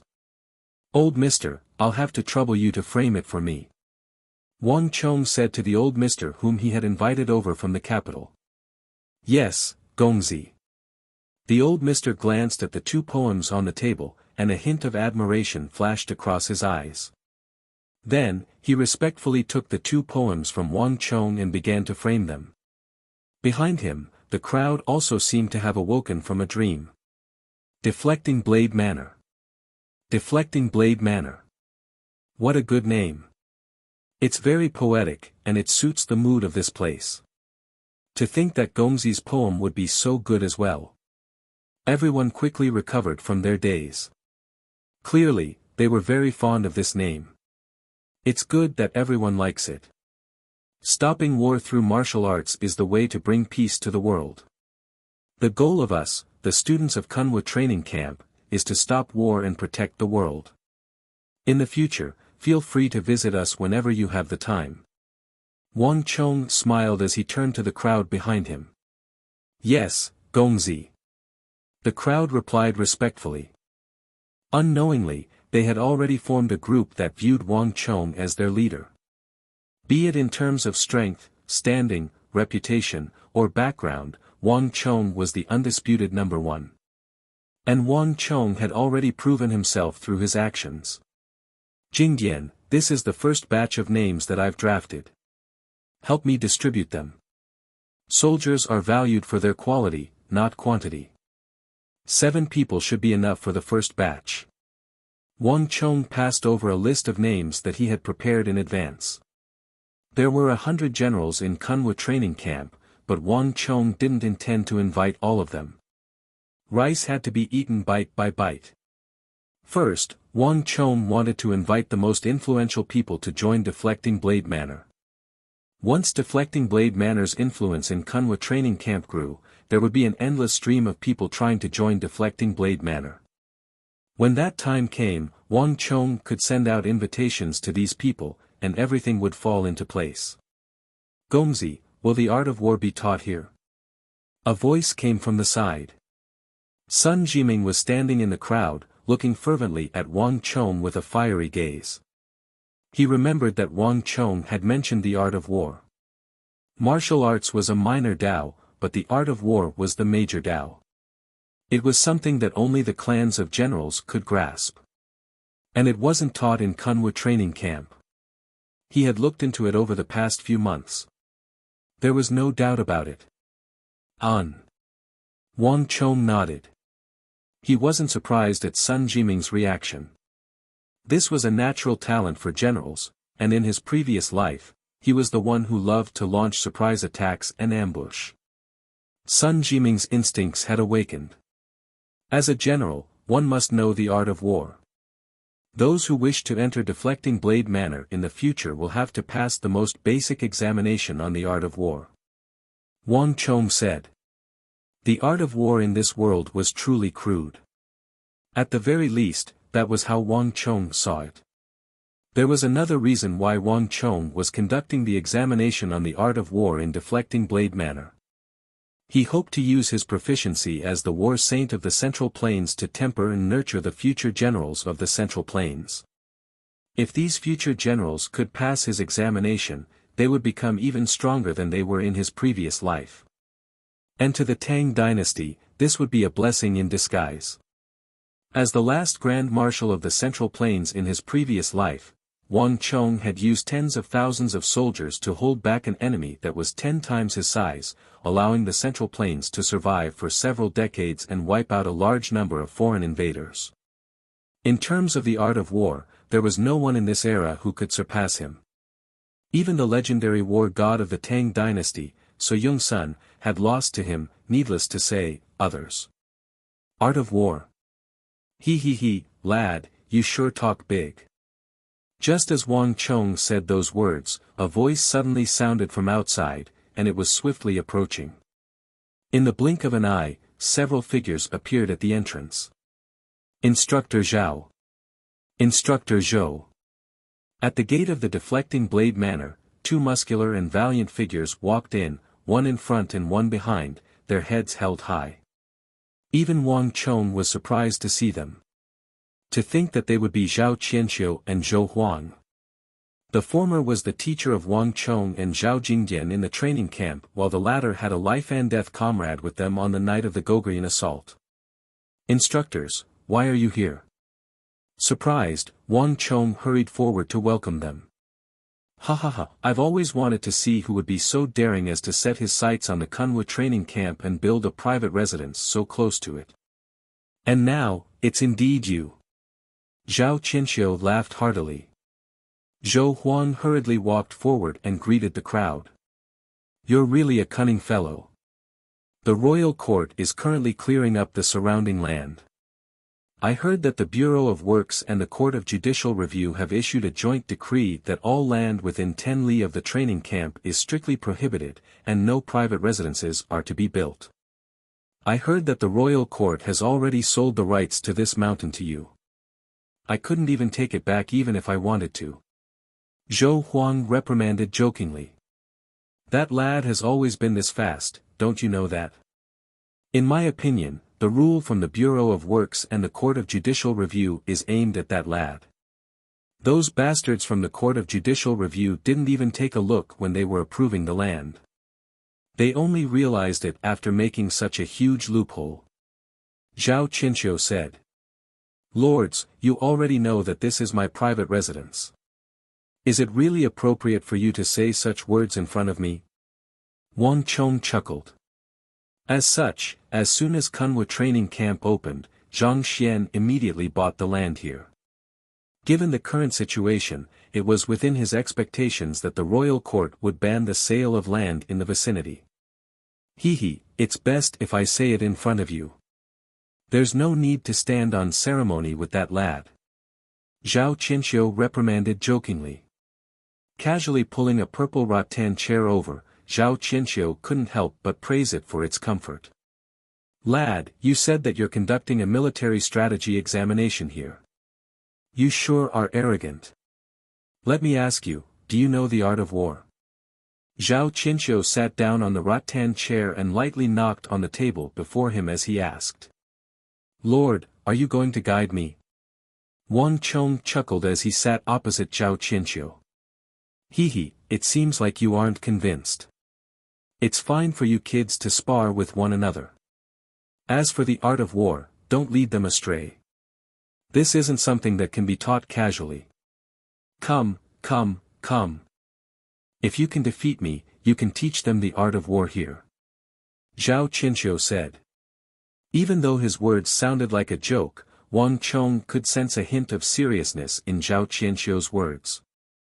Clearly, Zhao Qianxiu didn't approve of him teaching the art of war here.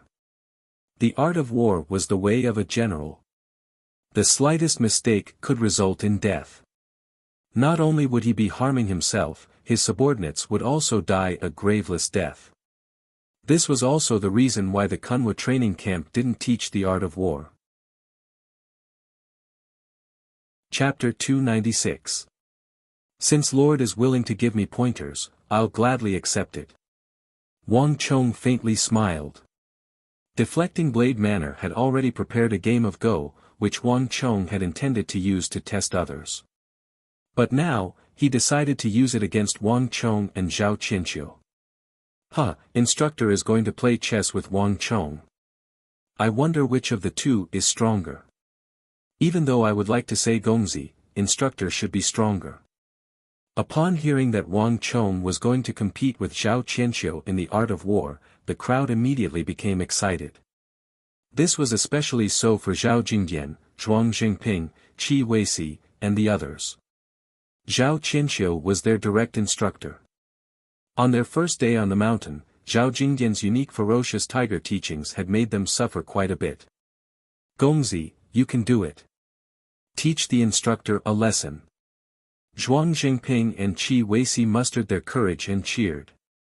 If it had been any other time, they wouldn't have dared to do so. The two of them knew that instructor Zhao had a powerful background. He was completely different from the other instructors. After placing the chess set on the chessboard, they placed a jar of black and white stones beside them. The surrounding Ren sect disciples immediately gathered around them. Even Zhou Huang was the same. He stared at the duo curiously. As an instructor, you should give in to your students. I can't allow others to say that I'm bullying the weak. Come, you go first. I'll give you a handicap of 3 stones. Zhao Qianqiu stretched out his palm and expressed his generosity right from the start. Since he wanted to teach Wang Chong a lesson and make him give up on the idea, naturally, he had to make the other party admit defeat. It should be enough to let him go first and give him a handicap of 3 stones. All right. Wang Chong smiled calmly and accepted Zhao Qianqiu's goodwill. He placed a stone on the chessboard first. Gongzi, you can do it. Zhao Jingdian broke out in cold sweat for Wang Chong. He hadn't followed Wang Chong for long, so he wasn't too familiar with Wang Chong's chess skills. Zhao Qianqiu, there's no need to get too serious when playing chess with a student. It's fine. Zhou Huang tried to resolve the situation. He had a good impression of Wang Chong. After all, they had been through life and death together. He was also afraid that Wang Chong would lose too badly. However, the development of the matter was completely different from what everyone had imagined. 10 steps later, the smile on Zhao Qianqiu's face vanished. After 20 steps, a deep frown appeared on Zhao Qianqiu's forehead. After 40 steps, Zhao Qianqiu's attention was completely drawn into the chessboard. At the 50th step, Zhao Qianqiu's complexion turned extremely awful. Even those who didn't understand the game of Go could tell that Zhao Qianqiu was in a bad situation, extremely bad at that. As for those who understood Go, their attention had long been drawn to the match between Wang Chong and Zhao Qianqiu. Zhuang Jingping and Qi Weisi were stunned. The duo knew of Zhao Qianqiu's background, and it was for this reason that they were astonished. This round doesn't count. Another round, this round started as normal. Don't give way. At the 80th step, Zhao Qianqiu finally gave up. All right. Wang Chong looked at Zhao Qianqiu, and with a slight smile, he agreed to it readily. This round, Zhao Qianqiu lost even faster. By the 70th move, the game had already collapsed. I'll go first this round. Zhao Qianqiu was still unable to accept his loss to Wang Chong. All right. Wang Chong nodded in agreement. This was already the 3rd round. By the 4th round, no matter how thick-skinned Zhao Qianqiu was, he couldn't help but feel embarrassed. I'll give you a handicap of 3 stones this round. Taking a sip of tea, Wang Chong took the initiative to ask Zhao Qianqiu.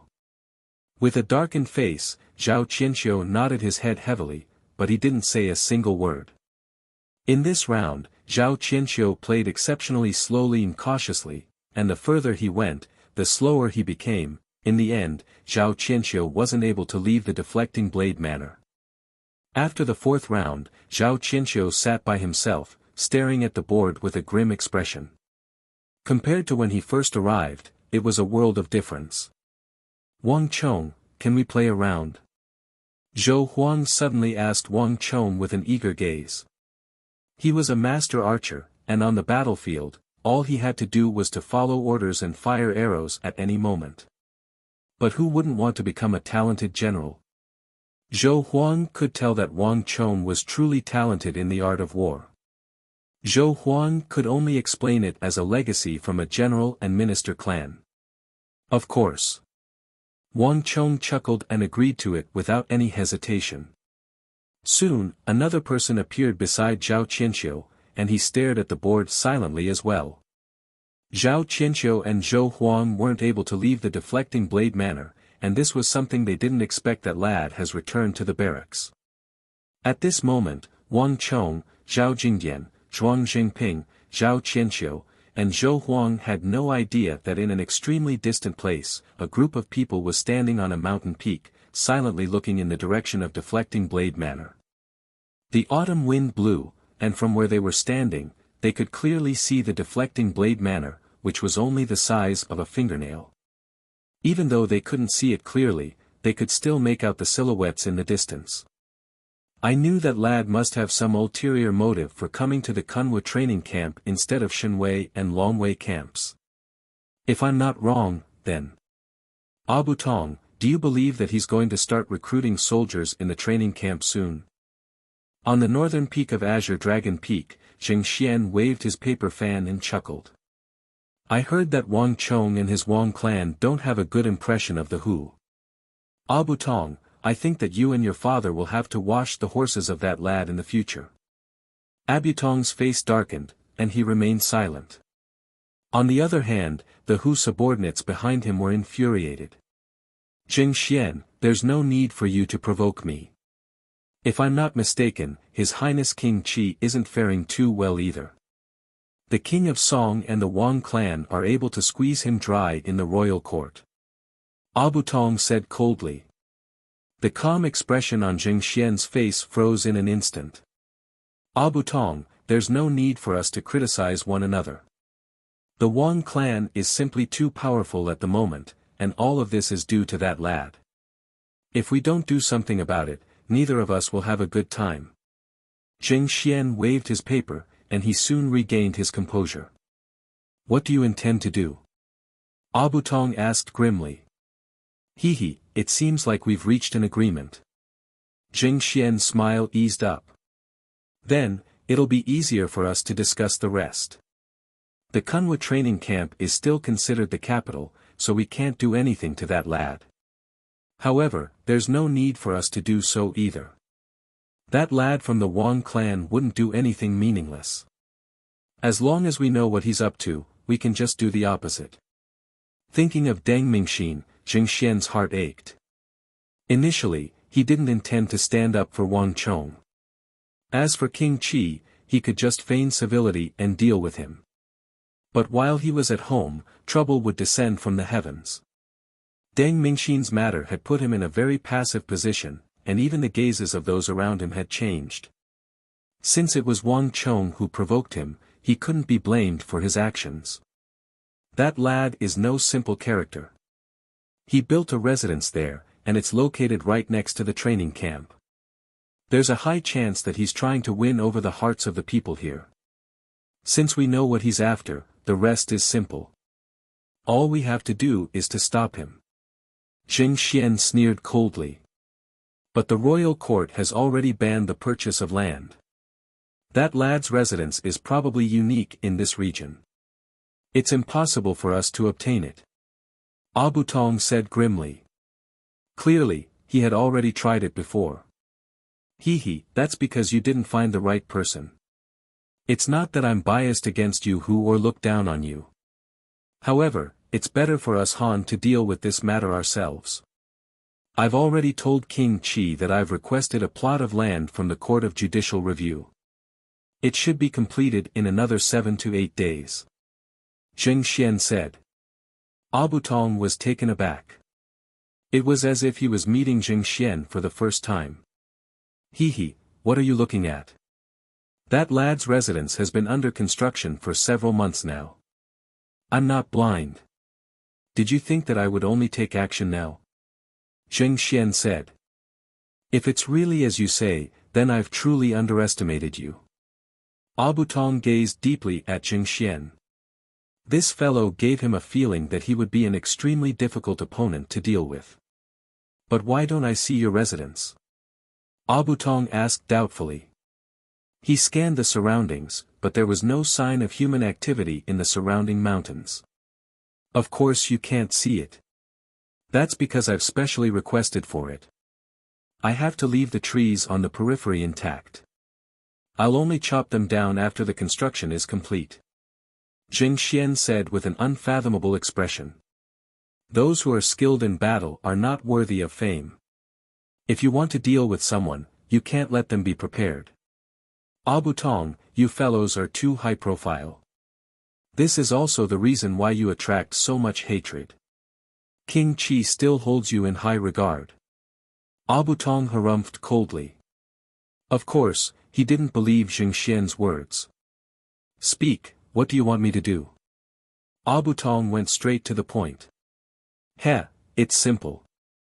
I'll rope in the students of the Kunwa training camp to recruit talents for King Qi. On the other hand, you'll warn those students that whoever dares to follow Wang Chong, whoever dares to step into Wang Chong's residence will be an enemy of King Qi and the Hu. What you have to do is to teach those fellows a lesson. Even if we can't make a move on Wang Chong, can't we teach those juniors a lesson? As long as we beat them into submission, naturally, no one will join the Wang clan's side. With King Qi backing us, I would like to see who dares to go against us. Abutong, I'll leave this matter to you, right? Zheng Xian asked. Humph. Abutong glared at him hatefully. Naturally, he knew what Zheng Xian was up to. However, Abutong didn't object to the idea. As you wish. After saying those words, Abutong turned around and left with his Hu subordinates. Looking at Abutong's departing back, a smile slowly crept onto Zheng Xian's lips. Who was more suitable than a Hu to be his subordinate? More importantly, who was more suitable than the son of great General Abusi? There was still plenty of room for the Hu great general to work with the Wang clan. Chapter 297.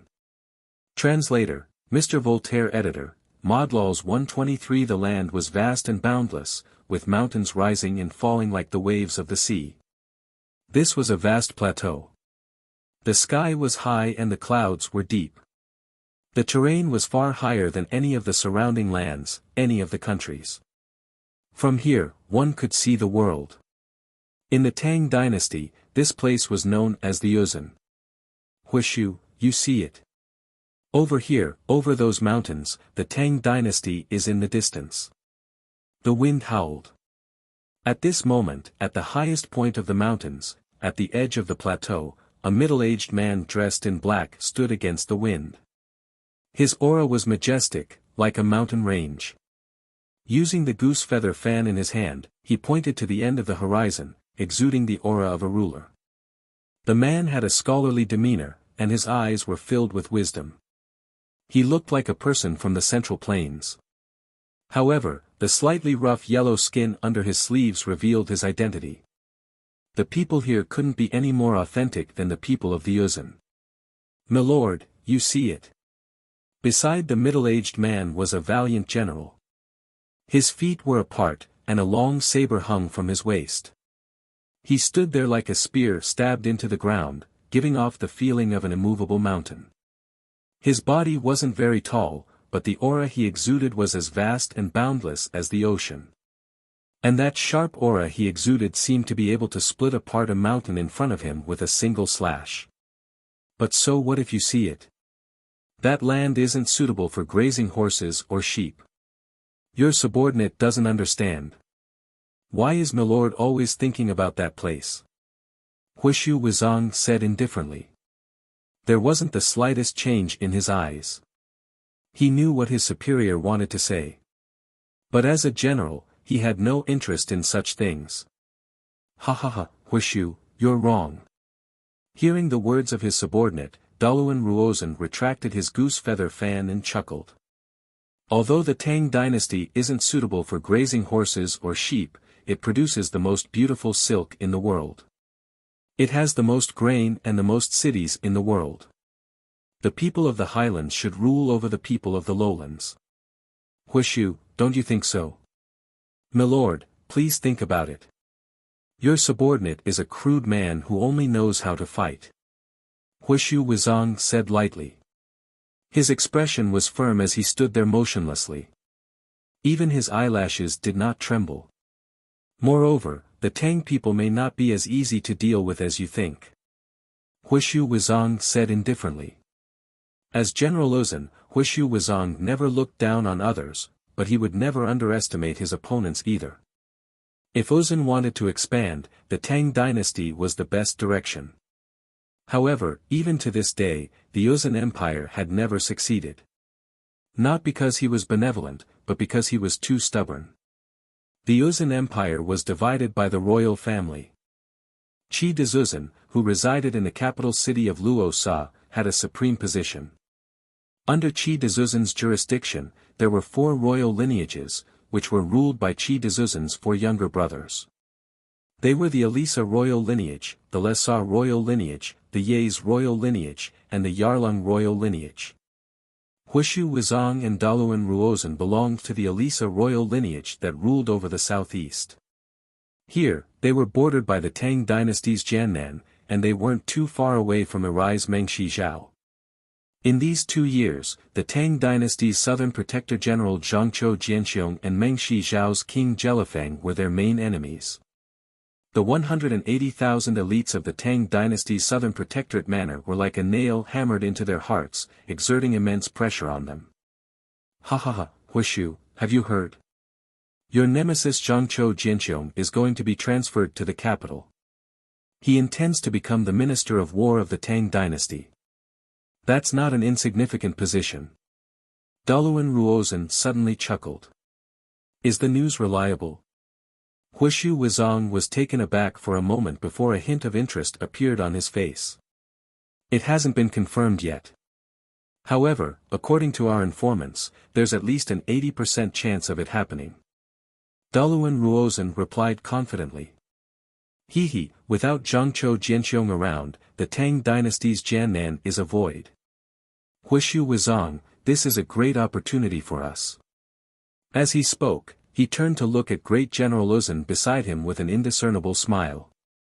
Wuxia Wuzong's lips twitched slightly, but he soon regained his composure. It's useless. Zhangqiu Jianxiong's military might is a mix of truth and falsehood, and the news that you received might not be true. Perhaps, he was the one who intentionally leaked the news. Besides, even if he were to leave, he would surely have made preparations beforehand. He and I have been rivals for a long time. He won't be an easy opponent to deal with. Zhangqiu Jianxiong isn't an easy opponent. However, the same can't be said for his successor, Xianyu Zhongtong. If Zhangqiu Jianxiong is transferred to the Tang dynasty's capital, Wuxia, you'll have to prepare yourself. We'll be waging war against the Tang dynasty soon. Daluan Ruozan complimented with deep meaning in his eyes. I'm not afraid of war, but Lord, there's no turning back. Are we really prepared for it? Wuxia Wuzong gripped the hilt of his saber tightly as he replied. The Tang people were no pushovers. This had been proven countless times in the past. In the past 1,000 years, the Tang dynasty was the only territory that Uzun had yet to conquer. Similarly, the Uzun Empire was also a territory that the Tang dynasty had yet to conquer. Every single war, once started, was difficult to end. As one of Uzun's generals, Wuxia Wuzong knew this all too well. As a warrior, Wuxia Wuzong lived for war. War was his calling. But as one of Uzun's generals, Wuxia Wuzong had to consider the empire behind him. It's different this time. Daluan Ruozan chuckled as he fanned himself. There was an indescribable glint in his eyes. This time, it's the will of the gods. The Magus have asked 3 times, and all 3 times, the same prophecy was given. The crisis comes from the east. This is a crisis that concerns the survival of our Ozan Empire. If we can't nip this crisis in the bud, then our Ozan Empire will be beyond redemption. Wuxia, you should know when was the last time the same prophecy was given 3 times, right? Duluan Ruozan nodded with a serious expression. On this lonely plateau, there wasn't just one civilization or one dynasty. Thousands of years ago, there was another powerful dynasty on this plateau. However, this powerful dynasty suddenly perished overnight, and all traces of it were erased. Now, people only knew its name, Zhangzheng Dynasty. That was the Duzong Dynasty, which was even older than the 7 Crimson Sky Kings. Almost no one knew about this ancient Ozan Empire. Only the higher-ups of Ozan Empire knew about it. That was the last time the same prophecy was given 3 times. All these years, the prophecy had successfully prophesied the rise of Mount Goddess, the appearance of the Great Snow Mountain Temple, and the era of the 7 Crimson Sky Kings. In the Ozan Empire, the prophecy was a higher existence than the Great Snow Mountain Temple. Even the holy monks of the Great Snow Mountain Temple didn't dare to disobey it. But I want to tell you that although the Magus say there are 3 prophecies, there are actually 4. The last one was hidden by Zhangpu. Duluan Ruozan said. Wuxia Wizong's expression suddenly changed. What does 4 identical prophecies mean? I don't think I need to explain it to you anymore. In the history of our Ozan Empire, this has never happened before. There is only one Tang dynasty in the east of our Ozan Empire. Without a doubt, the crisis comes from the Tang dynasty. Only the Tang dynasty has the strength to topple our Ozan Empire. Right now, Dusong Mangpoj has already brought the first prince to the capital of the Tang dynasty to investigate the situation. I heard that the monarch of the Tang dynasty has suddenly become muddle-headed. I don't know if this is true or not, but I believe that Dusong Mangpoj and the others will soon return with news. Duluan Ruozan said, his gaze turning to the northeast, piercing through the void to look in the direction of the capital of the Tang dynasty. Standing behind him, Wuxia Wizong also looked in the same direction. The mountain was quiet, with only the sound of the wind blowing in the distance. It was the sound of countless Ozan warriors training, rumble. Dust flew in the air. In the northwest of the capital of the Tang dynasty, 10 some elite horsemen galloped along the wide road. It was only 10 some horsemen, but they exuded the aura of an army of thousands. Even the earth seemed to tremble beneath their feet. This is the Tang dynasty. It's filled with farmers, cloth sellers, and silk sellers. How can such people compare to our Ozan? What right do they have to compete with our Ozan? In front of this group of elite soldiers, an Ozan youth with sword-like eyebrows sat on the back of a horse and heartily laughed in Tibetan. First Prince, this is a good thing. A brawny Ozan man exuding a majestic aura like a storm chased up from the rear. His face was yellow, as if he had been exposed to the sun. Although he wasn't very tall, his aura was as unshakable as a mountain. And what was most striking was his palm. It was especially wide and seemed especially powerful. This person was one of the great generals of the Ozan, Dusong Mangpoj.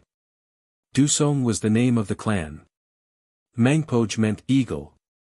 Only the most outstanding disciples of the plateau would be bestowed the name of Mangpoj by the clan.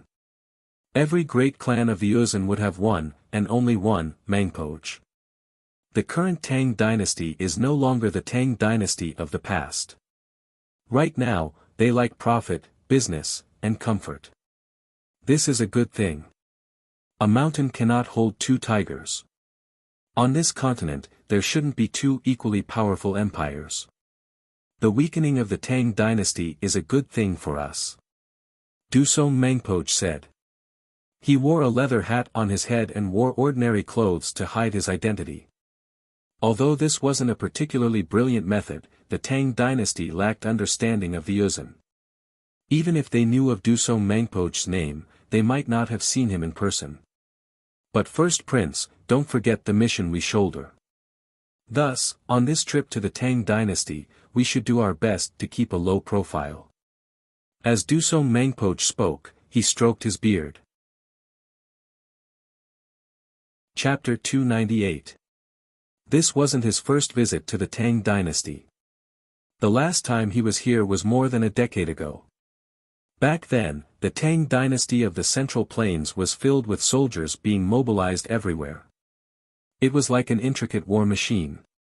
Everyone who arrived here could sense the intricate workings of this machine. But now, the long period of peace and victory was slowly turning the people here arrogant. Even though the Tang dynasty was powerful, Dusong Mangpoch could already see signs of its decline. This was in stark contrast to Yusang, which was currently growing stronger with each passing day. Without a doubt, this was good news for the Yuzhan dynasty. What are you afraid of? The eldest prince's voice was loud, and it suddenly rose to a higher pitch. Dusong Mangpoch, surely you haven't lost the courage of the Dusong clan. The reason why the Yuzhan dynasty was able to stand against the Tang dynasty is because of our brave warriors, the sabers and arrows in our hands, not because we want to keep a low profile. Furthermore, we are here to probe the strength of the Tang dynasty. If we don't keep a high profile, how can we find out their true strength? Besides, we are envoys. Doesn't the Tang dynasty always flaunt their benevolence? Do they dare to do anything to us envoys? Dusong Mangpoch was taken aback, and he fell silent. Even though he was a little uneasy about the first prince's high profile, he had to admit that the first prince's words weren't without reason. Anyone who came to the Yuzhan Empire, even an envoy, had to tread carefully and keep a low profile. The envoys of the Yuzhan dynasty went to the eastern and western Turkic Khaganates, Abbasid Caliphate and Karak Spazinu. Only the Tang dynasty was different. In the Tang dynasty, envoys wielded unparalleled authority. In fact, the Tang dynasty even had an organization that specialized in punishing those who offended the envoys, the Chamberlain of Dependencies. They had received the invitation of the Chamberlain of Dependencies. Forget it. In any case, we will only be staying in the Tang dynasty for 2 to 3 months. Let's just do as the first prince says. Dusong Mangpoch said. That's more like it. This time, I want to see just what kind of people there are in the Tang dynasty. The first prince laughed heartily as he galloped away. Everyone hurriedly followed. Kunwu Training Camp, White Tiger Peak. Buzz. Origin energy surged in from the surroundings. Sitting cross-legged on the ground, Wang Chang's body was shrouded in a white mist of origin energy, making his figure indistinct. It was not the main hall of the Kunwu training camp, nor was it the spirit gathering formation. However, the origin energy around Wang Chong was so dense that it was even more dense than the spirit gathering array. This was the effect of the golden organs. Wang Chong's affinity with primordial qi was far greater than anyone else in the Kunwu training camp. This gave him the ability to turn passivity into initiative. It could plunder the yuan qi in the surrounding space. Wang Chong's absorption was flawless. The space within a radius of several dozen feet could be absorbed cleanly in an instant. But essence qi was surging. A place with an abundance of essence qi would always flow towards a place with a lack of essence qi. In other words, the space around Wang Chong was like a black hole that could constantly absorb the essence qi in the surrounding space. This allowed him to be unaffected by the concentration of essence qi in the surrounding space and actively absorb essence qi. Even in a place with a lack of essence qi, Wang Chong could still absorb energy that far exceeded normal standards. This was the effect of the golden organs. In this period of time, Wang Chong was starting to realize the benefits of the gold organs. Buzz.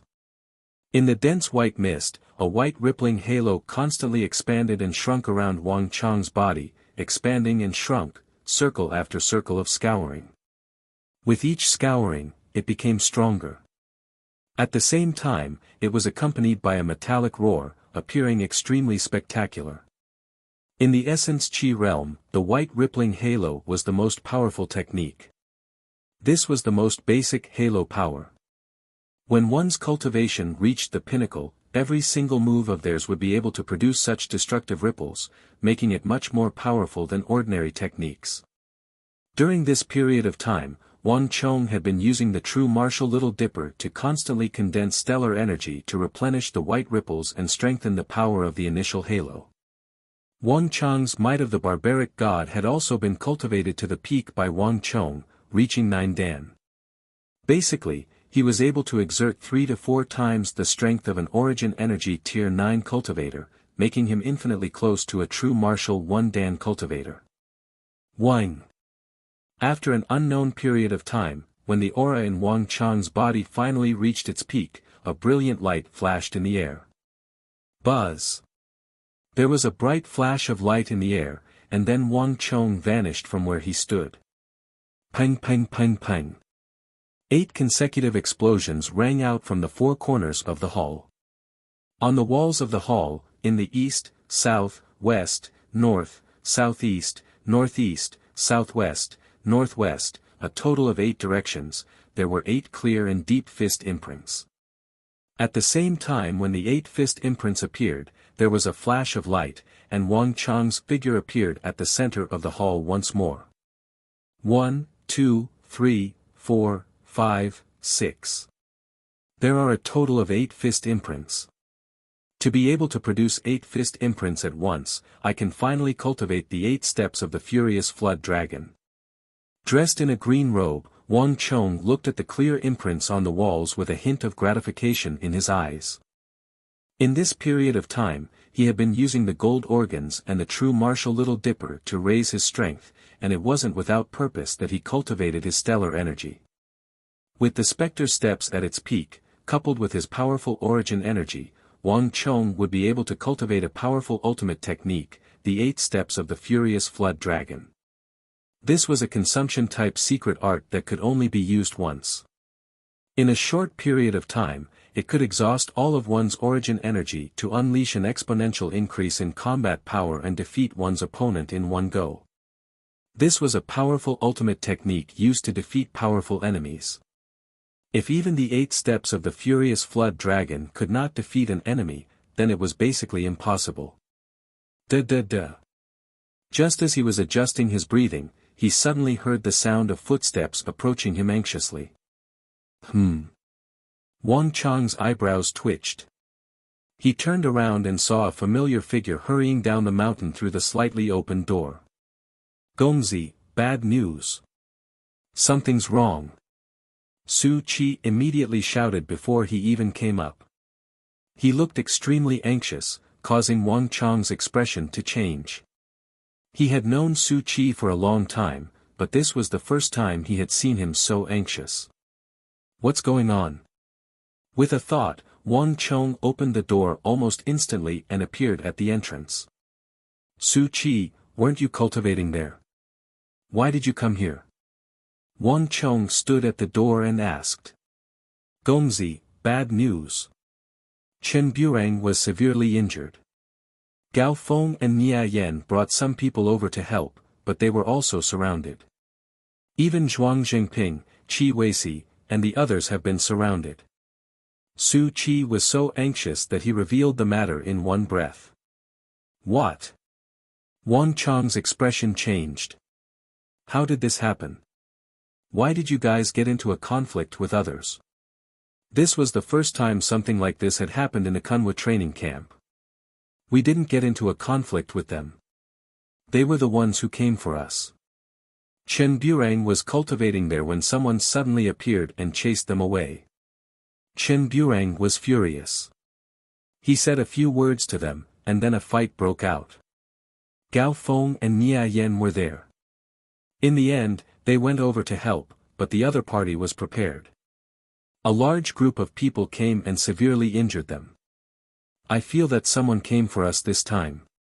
Before Su Qi could finish, Wang Chong interrupted him. Take me there. On the main peak of Kunwa training camp, a large group of people was gathered together, and the surroundings were bustling with noise and excitement. Wang Chong rushed over with Su Qi, and with a single glance, he saw two groups of people. One of the groups was clearly larger in number, and they had a mocking expression on their faces as they surrounded the other group. The Who. When Wang Chong arrived at the inner circle, he was immediately taken aback. The group with the most people had hooked noses and deep eyes. They were clearly a group of young Who. Su Qi had only told him that Chen Burang had been injured. He didn't say that they had gotten into a conflict with a group of Who. Right, Gongzi. I forgot that the ones who injured Chen Burang were a group of Who. Su Qi seemed to recall something and added from behind.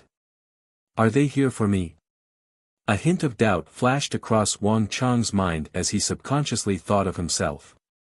Su Qi had said that these people seemed to have come prepared. Chen Burang came from a humble background, so there was no one who would target him. At most, it would be him. Due to the regional commander's incident, he had become the enemy of all Who. Just based on this incident, the Who in the training camp did have a reason to target him. However, when Wang Chong saw Chen Burang in the crowd, his expression immediately warped. Fury blazed in his heart. Chen Burang was lying on the ground, his face swollen from the pummeling, his teeth clenched tightly. His clothes and the ground were covered in his blood. Zhuang Jingping, Qi Weisi, Gao Feng, Nia Yan, and the others had surrounded him, glaring at the Who. However, each and every one of them was injured. Bastard! Upon seeing this sight, Wang Chong was immediately enraged.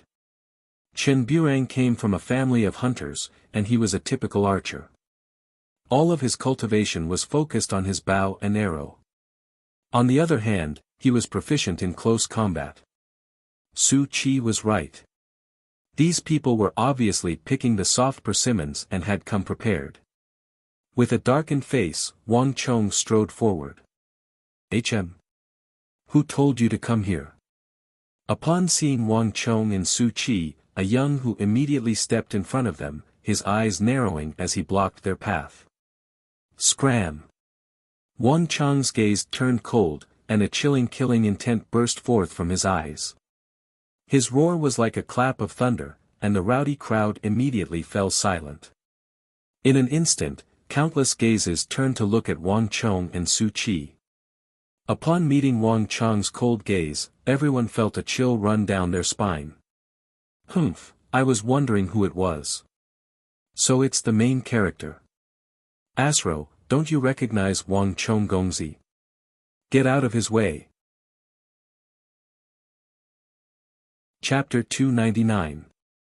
This young Who gave Wang Chong a very different feeling. The other Who looked at him with enmity, but this person was looking at him with hatred. This wasn't just a matter of their standpoints. There must have been some sort of conflict between them. However, Wang Chong didn't remember knowing this person. In his previous life, Wang Chong didn't have much interaction with the Who in the capital. However, it wasn't as if Wang Chong didn't have any clues. The Kunwa training camp isn't a place that just anyone can enter. And there are only a handful of Who in the capital who would dare to make things difficult for me despite knowing my identity. Wang Chong's mind whirred, and he could already guess the identity of this Who. Paying no heed to the young Who, Wang Chong walked over to Chen Burang's side, squatted down, and placed 2 fingers on Chen Burang's neck. Chen Burang is severely injured and has fainted. We tried to move him out, but we were stopped, so we didn't dare to do anything. Gao Feng and Nia Yan had ashamed looks on their faces. We came over after receiving the news. However, the other party seemed to have intentionally waited for us to arrive so as to blow the matter up. By the time we arrived, the other party had outnumbered us. Everyone was at a disadvantage, Qi Weisi said. His face was swollen, a clear sign that he had been beaten as well. Gongzi, be careful. I recognize this person. His name is Abu Tong, the second son of the Who Great General Abusi. Beside him are the elite soldiers of the Tong Luo. From birth, the Tong Luo would choose a foal to accompany them, and from young, they treated each other like a family. They treated their horses like humans, so they were able to empathize with them. As such, the Tong Luo were said to be uncontrollable by anyone other than the Tong Luo. And the Tong Luo cavalry were said to be the elites of the world. These people aren't easy to deal with. Zhuang Zhengping lowered his voice and said with a serious look on his face. The Qi clan was known for their steel axe guards, while the Zhuang clan was known for their cavalry. They knew all of the elite cavalry in the world like the back of their hands. But even the elite cavalry that the Zhuang clan was so proud of couldn't compare to the elite cavalry of the Tong Luo. The Tong Luo cavalry had a very strict set of rules for sitting, lying down, and walking. Even the Zhuang clan couldn't compare to the Tong Luo in the way they treated their warhorses. The simplest reason was that every Roman horse had grown up with them since they were young, so they could relate to each other. Their bodies were covered in armor, from head to tail to toe, they were all protected by scales. Just these armors alone were worth more than tens of thousands. Even the banker would not spend so much. Before the Tong Luo people were attached to the Tang dynasty, they were mercenaries. And the money earned was used to make armor for these warhorses. At the same time, the Tong Luo were used to fighting. The first mouthful of food a newborn Tong Luo would eat was raw food that contained blood. When they were around 7 or 8 years old, they had to hunt wild wolves alone. Almost the entire race took pride in fighting and dying in battle. Moreover, the Tong Luo people also had a set of combat techniques and cultivation methods that belonged solely to the Tong Luo people. These techniques had been honed through hundreds and thousands of years of battle, and only the Tong Luo people could pass them on. Thus, the Tong Luo were extremely powerful fighters. But even so, the Tong Luo were few in number. Because of the long years of war, they constantly appeared on the front lines of all the conflicts and battles, resulting in a very high number of Tong Luo deaths. The entire Tong Luo army only had 30,000 elites at most. But just these 30,000 were enough to awe the world. Wuxia had established himself as the Hu great general and an important Hu official of the court, and the Tong Luo had established their reputation. Even the banker clan had to fear and respect these Tong Luo cavalry. These people were true warriors. It really was them. This thought flashed through Wang Chang's mind at Zhuang Zhengping's words. He and Wuxia had not interacted. The Tong Luo were independent and did not interact with other people. And it wasn't just him. The other people in the capital probably didn't interact much with them either. The Tong Luo were extremely powerful fighters, and many people in the capital respected them. But Wang Chong didn't have a good impression of them. The Tong Luo had been attached to the Tang dynasty during Emperor Taizong's reign. These Tong Luo cavalrymen had definitely not been influenced by the Great Tang. Rather, they had been forced here by Emperor Taizong's mighty army. Not even the Eastern and Western Turks had been a match for Emperor Taizong's army of iron and blood, much less a measly 30,000 Tong Luo. They had judged the situation and ultimately chosen to assimilate to the Tang dynasty. In the last few years, the Tong Luo had contributed greatly to the army's campaigns. But this was only a strategy for survival. Wang Chong was well aware that the Tong Luo would sooner or later betray the Tang dynasty. Although the Tong Luo were not Han and it wasn't strange for them to betray the Tang dynasty, Wang Chong truly found it intolerable for them to kill and pillage the border citizens of the Tang dynasty so quickly after their betrayal. No matter how powerful an enemy was, they were still an enemy. Wang Chong had no good impression of the Tong Luo. Humph, Zhuang Zhengping, you seem to understand us quite well. Wuxia sneered. Now that the main character had appeared, his goal had succeeded. Young Master Wang, I've long heard of your name. We have finally met for the first time. Speak, your men injured my men. What should we do about it? Bastard! What nonsense are you spouting? Gongzi, don't listen to him. These fellows are spouting nonsense, the agitated Tong Luo cursed furiously. Calm down. Wang Chong raised a hand to stop the crowd. His expression was calm and composed, and he exuded a convincing aura. At this point, Wang Chong was slowly beginning to display the charisma of a leader. He stuffed a pill into Chen Burang's mouth, and the pill melted immediately. Seeing Chen Burang's complexion gradually redden and his breathing stabilize, Wang Chong finally stood up. Turning around, Wang Chong stared coldly at Abu Tong and the Tong Luo youths before him. Even though Abu Tong had intended to deal with Wang Chong, he couldn't help but be taken aback by the other party's gaze. Abu Tong, you injured my men. Speak, what should we do about it? Wang Chong didn't bother to explain or pay any heed to Abu Tong's words. Instead, he looked at Abu Tong with an intimidating aura. Humph. Abu Tong was taken aback for a moment before he sneered coldly. Didn't you hear what I said? It was your men who injured my men. It was your men who took over our spirit-gathering formation. Wang Gongzi, you should be the one to compensate us, right? Abu Tong slowly stepped forward, and with a stomp of his feet, a dark green light burst forth from his body. Ah! A huge commotion broke out, and even Zhuang Zhengping and Qi Weixi's faces warped in shock. True Martial Realm Halo. Abu Tong had already reached True Martial Realm. Only then did the duo realize that Abu Tong had concealed his cultivation when fighting with them. Bastard! The duo cursed in their hearts. At the same time, they were more and more certain that Abu Tong was intentionally using them to lure Wang Chong over. Wang Gongzi, I heard that you looked down on us so you intentionally sent your men to humiliate us? To steal our spirit-gathering formation? If you don't give us an explanation for this matter, you won't be able to leave so easily. Looking at the young man before him, Abu Tong felt an exhilaration that he had never felt before. His father had many reservations in the royal court, so even though he had been humiliated during the regional commander's incident, he couldn't bring himself to do anything about it. But now, he could finally teach the culprit a lesson in broad daylight. Abu Tong, I also think that you won't be able to leave so easily if you don't give me an explanation. Wang Chong slowly took 2 steps forward as he glared at Abu Tong with a dangerous glint in his eyes. Chen Burang was injured because of him. In truth, Wang Chong had a good impression of this young hunter. In Wang Chong's future plans, Chen Burang was an important part of it.